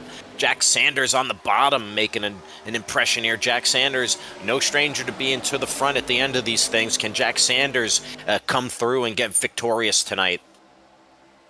Yeah, let's see what happens. Matt Novella in the right spot at the right 3 time. wide. He's got his help 57. behind him in the 25, 3 wide. You see it behind him, 51, 57. Oh, I think they made a little contact. Guerin, Lewis, Beverly threaded up the gut. They're making it interesting here as we're going 3 wide, and we're going to go back 2 wide. So they created that little center there. They've advanced their positions. David Owens still in command. Michael Mata still pushing him. Alex Hillman still helping him. And the 99 is off. Yeah, it looks like Wow. there's cars all over the place there down the front stretch. We're still green. I think the 46 just got DQ'd out of the race. So it looks like pretty much that Here cleans comes. up most of that wreck there, and it's not going to be a caution. We're still green after all that chaos. The 57 is leading the charge on the bottom with the 88 and the 77. It's going to be a shootout. Sanders underneath to try to make it 3 wide. He checks up. The 77 goes back in. 8 and 61. David Owens, Michael Mata, they've been running at the top, at the front. Can they defend lap after lap? That 57 is looking really racy, Joe. We're 2 to go. Here we go. We're about to come take the white flag. Side by side at the line, the 57, the 8. It's everybody's game. It's anybody's guess. White flag is at Daytona. Look at that inside 57 go. with the advantage. The inside is moving. The 77 side drafts. The 8 slows them down. They are checking out on the bottom. It's a 3-car breakaway. The 77 clears the air. The 57 is in command. The 88 pushing the 57 of Guerin down the backstretch. Coming into 3. Here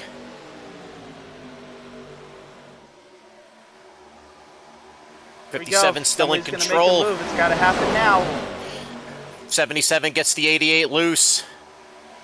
The 25 takes out the 88 Oh! and the 77. They're wrecking. The 57 is checked out. The big one's happening at the line. The 57 crosses first. Brandon Guerin is your winner, but is he? I think all the chaos that happened there at the end, he may have gotten one too many 4Xs. I think this is a case that we've seen all too many times, unfortunately, in MRL, where somebody wins the race but they don't really win the race. I think we've seen this a few times. We saw Bobby Dotson lose a win at Talladega in the Truck Series.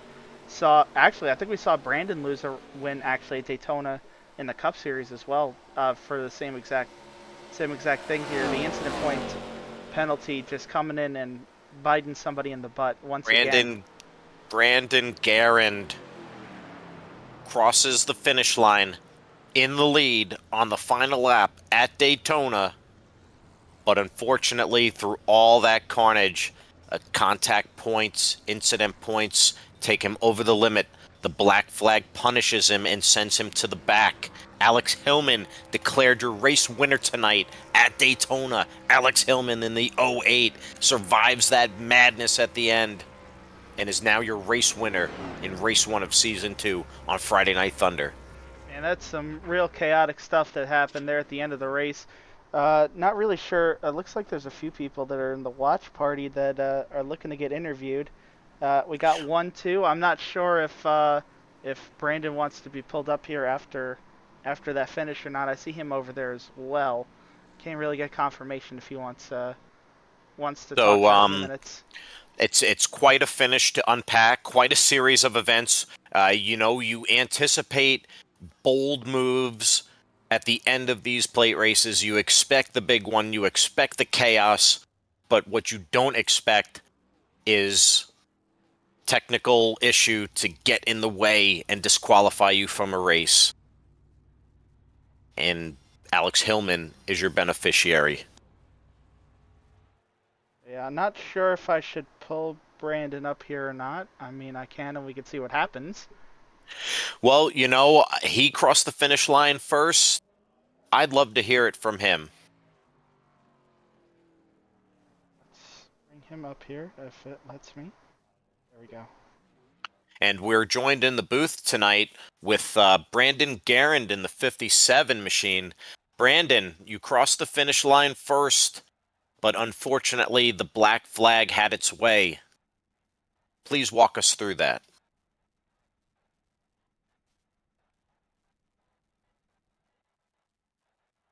So when I got contact with the 99 Parm there, I saw an opportunity to go three wide in the middle, and it closed real quick. And I think he got into Novella, and they went off the track. That gave me my final. I think it actually gave me an 8x, which put me across the threshold at 26x, which is one over the limit, I believe. And yeah, I had that drive-through penalty, so I knew a lap beforehand that I wasn't going to win that race. So I was just trying to pull the guys behind me, Louis and John. And when I saw there was a little mix-up back there and they got spread apart, I went up top because I was going to pull John and let them fight each other and, just kind of pull each line and see what happened. And I believe it was Sanders got a little squirrely there and took them both out, and Hillman took the win. Good win to him. Sucks for me, but off to next week. So a really unique and unfortunate set of circumstances, something that you don't typically see in these kind of races. Just an ultimate gesture of sportsmanship, and it's a tough one to swallow because you've been in these positions before to pull these off, and it's due. It's definitely coming. So we'll keep seeing you out on the track, and I know you're gonna give it everything you got. So Yeah, thank you, sir. Joe, do you have anything to add? Anything that you would like to ask? Yeah, I know it personally. It really sucks just when stuff like that happens. I know a lot of us, especially from the console side, have had that happen to us at the end of restrictor plate races. I think it happened to you another time as well, unfortunately, at the same track and the same kind of scenario. Pretty much racing Owens for the win in a drag race towards the end. And I mentioned Bobby, of course, as well, another close friend of ours that got, just the wrong end of the stick of that kind of stuff as well. So I know you've been working a lot on your intermediate speed and your short track speed as well.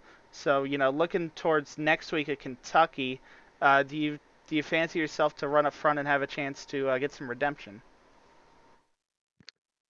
Well, I plan to spend some time this week giving it a good old practice run and see what I got out there, and hopefully take a little tips from a couple people. And I'd love to get at least a top 10. I mean, I don't know where I finished, but it's not as good as, first place. So, Yeah, I get where you're coming from with that as well. But of course, with the way the system works this year, winning in really isn't a thing. It's more about where you are in position points wise. I know you have a lot of.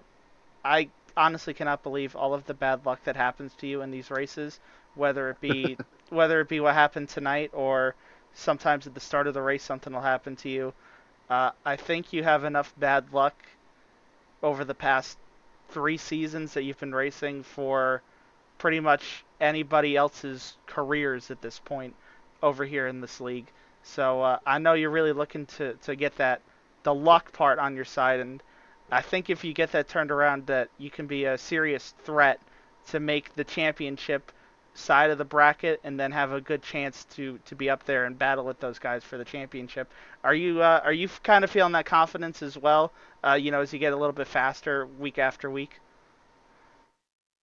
I do, but I will tell you the guys that run in Friday nights and in Monday nights and even all nights, they're really hard to beat. So it's really competitive out there. I think at the end of the day, I get caught up in the things in the back. You know, a wreck happens in the front, and I'm just not self-aware or good enough to avoid those things or whatever. ARCA break, do those things, and just got to get a little better at that. But I think running up front can give me the confidence I need to stick with these guys up front that are fast. And yeah, I think I got something for them this season. Glad to hear that kind of confidence.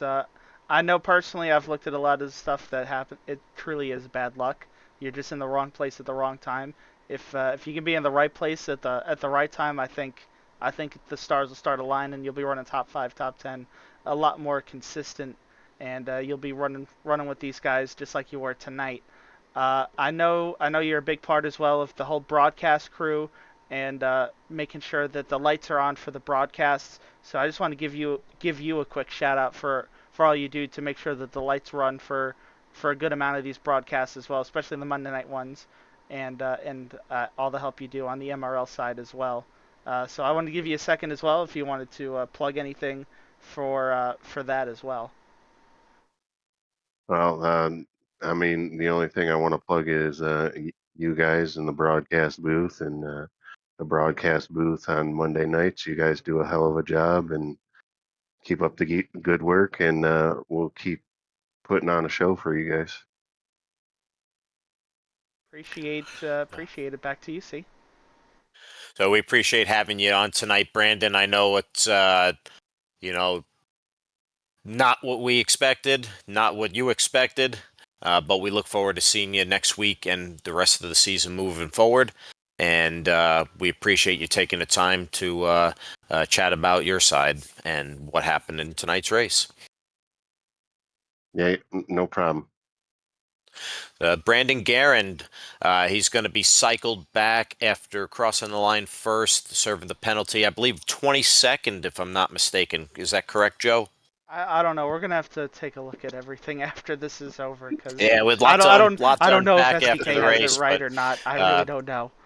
but yeah, somewhere back there, and we'll get a graphic of the finish up here in a moment, and we'll get our next guest in the booth here tonight. All right, let's get our next guy up here. Our second place finisher of the race. That's the one Michael Mata. Michael Mata, thank you for joining us tonight. A second place finish from Daytona in the opening race of the season. That was a tonight. Can you take us through it? Yeah, it seemed like that top line was really dominant. Had a teammate of what is the '08 there of Hillman. Real fun racing with him. Raced with him on Mondays. I raced with him here on Fridays, and yeah, really tried to control what we could on the top, and just didn't really work out there at the end. Almost blew up on the last lap. Had to pull out of line, but somehow ended up getting second place. Yeah, you guys were really hard charging there, the final segments of the race. The Highline seemed to have the best restarts all race long and can really keep the momentum rolling up there. I saw that you had really, really good chemistry with David Owens up there and giving him just all he can handle in terms of bump drafting and pushing. It seemed like it took a lot of work for the bottom to generate anything tonight to try to battle. Have to give it to those guys who were on the bottom those last 10 laps. They really made it work. Really made me work for it on the top. And I mean, like I said, I almost blew up on the last lap. Had to pull out of line, try and let Hillman push Owen, and kind of killed their run on the top. Yeah, without that wreck, it would have been like 7th place for those guys. Absolutely. So they have the wreck with 7 to go, and then we kind of go back green with 4 to go. So it was go time, and were you making any kind of contingency deals over comms with these guys, or did you kind of like reach out to each other before the race, say, "Hey, man, I'll work with you," or did it just happen naturally like that because they were just familiar to you on the track? Yeah, so the Hillman thing's kind of just been a thing since like last season working with him, and so yeah, we work really well in super speedways, and we kind of had this. I kind of go by a rule: if if I'm pushing somebody or they're pushing me, if we pull out ahead and nobody else can catch us, the race is on. If not, you better push me to the win. You don't let anybody else win. It's gonna be one of us. So that was kind of going into it what it was. And Owens hopped in like 2 or 3 restarts before the end. And we were like, sure, come work with us. So we were able to control that top line pretty nice.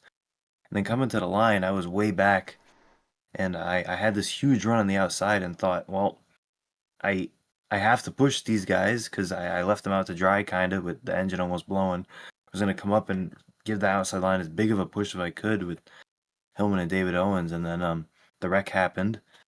Owens got collected, and then it was just Hillman on the top. And I saw that Garand was there way out in front, so I was like, well, I can't pass Hillman. I got to try and give him a bump past him, knowing we have the run. But thinking about it, 2020 hindsight, I should have went for the pass. I had a big enough run to do it. But we'll take a 1-2 finish. So, Joe, I know you want, it begs the question, and I know you've been wanting to ask him, so I'll give you the floor with our runner-up tonight.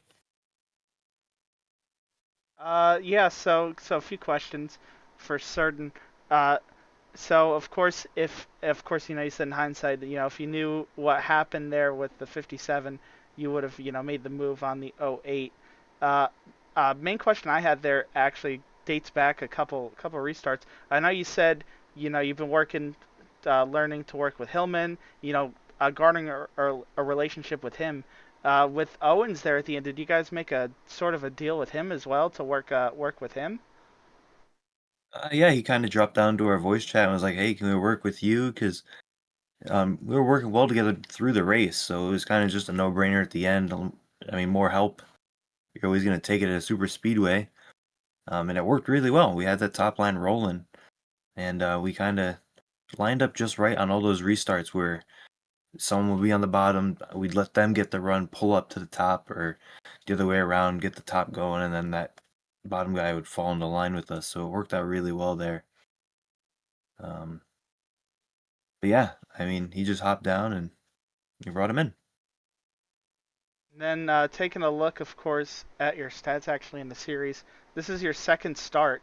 You started the season opener last season as well to start the ARCA series. Actually, you got the pole and you ended up finishing second, ironically, in that race as well Huh. at Old Atlanta. So 2 starts, 2 second place finishes. Are you going to start making this a daily or weekly run at it for going for the championship? And try and get that win, or are you just gonna keep trying to get trophy hunting out of it? No, I really like this car. I really like this ARCA car. I like the way it drives. I like the little bit of tightness it has. I like how you can manipulate the air with dirty air. So I'm going to try and do the full season. I know I'm going to miss Darlington. Of course, my favorite track will be down in Talladega, but I think I should be able to make just about everything else. It's late for me, but I work, what is it, Saturdays at 7 o'clock, so it's not too bad. Should be able to make most of them race a little shorter. So the plan is to make the championship run here. And then, of course, is there anybody that you want to shout out? I got to shout out Hillman. Been having fun racing with him. The DDI guys, I run with them on Monday. I don't think they really run this too much, but having a good time running with those guys. And shout out Cisco Moon, got him on the car. Check out his music. And shout out to you guys putting this on. I know doing like a rebroadcast thing is tough. I do it myself, and I don't like doing it. I like doing them live. But thanks for you guys putting this on. It's fun to watch it back, and we'll see you next week. Back over to you, see. Yeah, Michael Motter, our second place finisher tonight, looking to use this finish and build that momentum and make a championship run. So we look forward to seeing you next week and the rest of the season, Michael. Thanks for joining us tonight.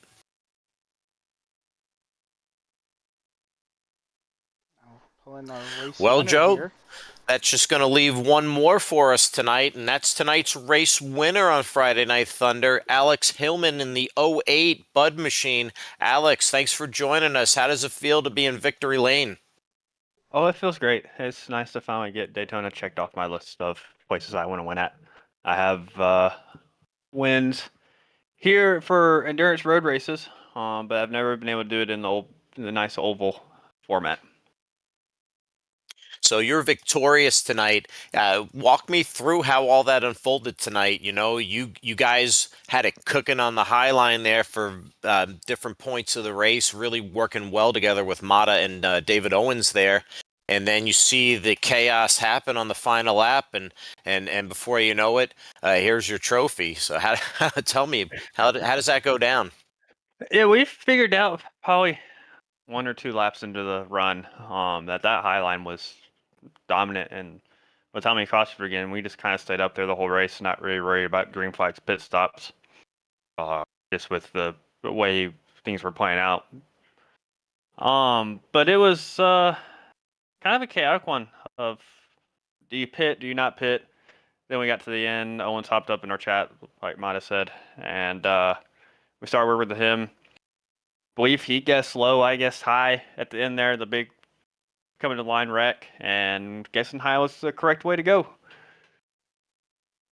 Guessing high was, as we saw what unfolded on the bottom there. I'm going to turn it over to Smoking Joe. I know, we race with Alex and in other series, and we know he's always fast and very consistent on the track. So I know you want to ask him a few things about tonight's race. Yeah, so of course, just going back a little bit, you're one of the later additions to the roster actually on Fridays. I think you got with me right before the day of the recruitment race last week. So I know you were interested in joining the series. I know a lot of the DDI boys were running it last season as well. Hope to see them back out on the track, and I'm sure they kind of caught your eye and maybe gave you the bug to come join us on Fridays. I would assume, and it looks like it all played out for you in the first race there. I did. I had a fun time. I know people were kind of complaining about incident points and stuff, but yeah, the car's a little strange with that. But I had a great time racing with y'all, and looking forward to the rest of the season. Hope I can get a couple more wins. Yeah, so looking at the schedule, I know there's probably one track in particular that's circled on your list to win the season, and that's the road course. When we go to Lime Rock a little bit later in the regular season, I know how good of a road racer you can be. I'm sure that's probably got to be the top race on your list. I would assume that you want to win now that you got Daytona under your belt as well. That one in Iowa. For some reason, I typically have decent speed at Iowa. I've not figured out, and I've gotten a lot better at the mile and a half, which I'm sure y'all know from past series. I've gotten a lot better at the whole tire saving thing that people are telling me about. But yeah, Lime Rock, I think it's gonna be a fun one. To me, not a typical race for oval cars to go to, but I've done a bunch of races there in MX5s and stuff, so I'm pretty familiar with the track. So then, getting specifically to tonight's race, we actually saw you running up front for most of the race. So is that your strategy? Was just to run out front as much as you can, try and stay in front of the wrecks, or did it just kind of play out that way, and you're just like, well, running up front, might as well just take advantage of it. Yeah, my strategy typically for super speedways, which so actually surprisingly, my first ever actual league win, which was back in PRL days, was in the Cup car at New Atlanta, which some people call it a super space, some people don't. Um, but yeah, I kind of learned throughout the time of it's better to be up front. It's easier to miss the wrecks because it's only 2 cars instead of 30 you're having to dodge. And you don't really have to worry about people behind you just not paying attention on a super speedway and just kind of missing. Oh, there's smoke in front of me. I should probably let off the throttle. Right. So of course, you became the benefactor of everything that happened. Of course, with the way the system works, winning in is not a thing. I know you're very consistent with points, so I don't think you're. Are you feeling? I would assume very confident about being able to stay towards the top, of course, to make the chase for the championship. Yeah, the biggest thing I feel with this kind of gets us more of a points championship, point race type of deal is just stay out of trouble. Don't make stupid mistakes, and it kind of if you don't make stupid mistakes and you kind of finish in top tens consistently, it's pretty easy to stay in that section of where you have to be for the chase at the end of the season. All right. Well, you got anybody to shout out here after getting the first win of your first race in the new season here, and get everything going here? Just Mata, yeah, me and him, yeah, like he said, we've been working together for about a season now, and we've kind of gotten pretty good at knowing each other's skills and abilities and how to race around each other, when we could take pushes, when we shouldn't give a big push. We've gotten pretty good at communicating with each other with strategy. And you guys in the booth, and of course my guys at DDI, they have given me a great opportunity racing for them. Awesome. Back over to you, C. Tonight's race winner, Alex Hillman. We'll see if he'll take tonight's race win and carry that momentum and make a charge at the championship. Going to be really exciting to see as the things unfold. Race one into the season, Joe. We got a season ahead of us. How do we top what we saw tonight? As we'll take a look at our results here. I'll pose that question to you. Yeah. So of course, just thinking about I think there's a lot of room for improvement. Honestly, last season, things got off to a really, really chaotic start, and it took a few weeks for everybody to get through their growing pains. But it was a lot. Last season, I think the first couple of races were just like really too chaotic, and I think it just didn't really have the right spirit of the series to start off with. And I think after the first couple 5, 6 races, things really started to settle in, and we saw the kind of racing that these guys can have.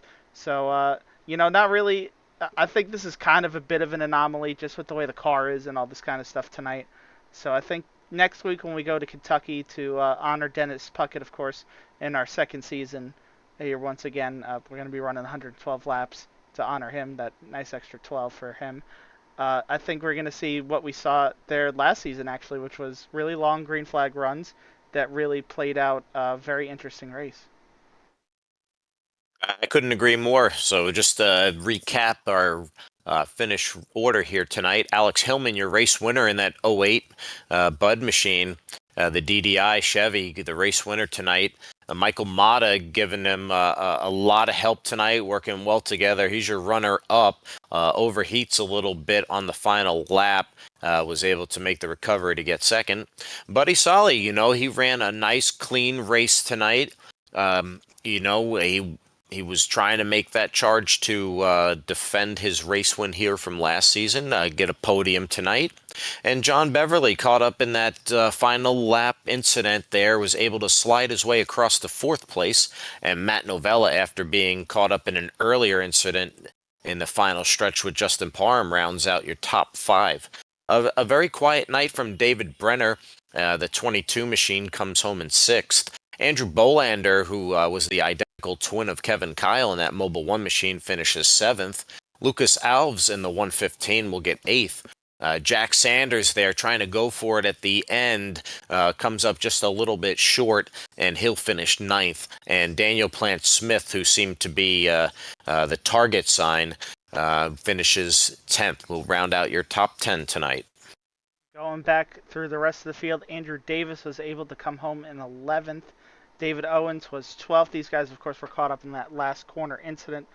Steve Lewis, we saw him sideways with a good chance to get a win there towards the end. He finishes 13th. And then you get the guys that had the incident point penalties. Jerry Rose, he served his. He was able to finish 14th after all the chaos that happened. Take his drive-through, came around, finished 14th. Matthew Fritz as well gets 15th. Dylan Tibbetts 16th out of it. Brandon Garand, we saw him cross the start-finish line first. However, iRacing gives a 35-second penalty for the black flag that was not served for the incident points. So we'll see a bunch of guys here, actually, I think, through the running order that got those on the last lap or two. So Brandon Garand was the first of those to finish in 17th.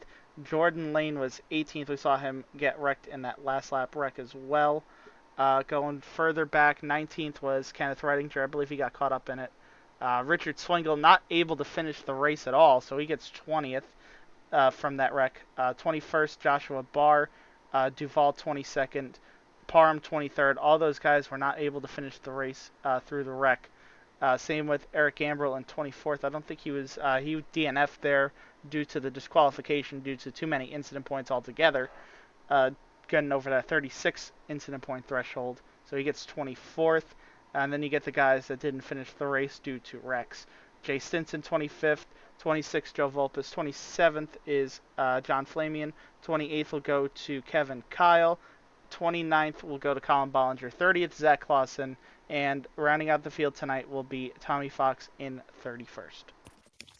Yeah, so quite the thrilling end once again to the season opener from Daytona. So takeaways from the race tonight, Joe, before we move on to next week. What was the big takeaway here tonight? I think the big takeaway here tonight is that the cars changed once again with the way the Super Speedway package works for starters. The way bumping works with this car. So I think we're going to see a lot of that transfer over to a lot of these other tracks as well. Guys are just going to have to be very careful if they're going to try and push at a place like Michigan, as an example. If something goes wrong, especially, we can see it. We saw it, down the backstretch even in straightaways. So I think, Michigan's one of those tracks coming up on the schedule where guys, will get a little racy, kind of like a super speedway style race. I think they're going to have to be a little bit more careful with their bump draft in there to avoid anything too chaotic happening. And I think most of what we saw isn't going to be an example of what we see through the rest of the season. I think what we saw tonight is going to be more of an anomaly in terms of all the cautions, all the aggression, all the wrecks, all the incident points. I don't really expect to see that when we go to Kentucky next week. And of course, the thing I'm looking at going forward is all the short tracks on the schedule. I know a lot of guys wanted to go to a lot more short tracks this season. So we got a lot more of them on there. We're going to go to Bristol after Kentucky next week to get that really short track kick getting going. So yeah, so that'll dispense Daytona for the evening as we put the plate track racing down for a little bit. So Kentucky next week, we go to a 1.5 mile layout. What should we expect next week at Kentucky? Well, the race is a little bit longer, to honor Dennis Puckett, of course, but also making the race a little bit longer is going to make it a lot more interesting. So, of course, all the other rules have stayed the same. Still 2 tire sets additional in the pits. So, I think these guys are going to be a little bit even more strategical in when they want to put on their tires and when they don't. Because if you remember towards the end of that race last season, that Plant Smith ended up winning over Parham and a couple other guys, it really came down to who saved their tires the best and did their best on the long run. So I think as long as we have the kind of racing we did last time there, the same thing's going to happen. It's going to come down to who's doing the best on their tire management, and it's going to matter a lot more because a little extra lap means that last run is going to be a little bit longer this time.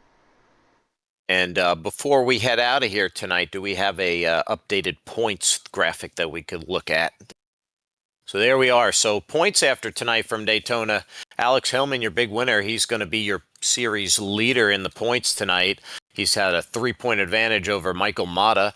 Andrew Bolander is going to be third, 10 points back. Buddy Solly in fourth will be 11 points back. John Beverly rounds out your top 5, 12 points back.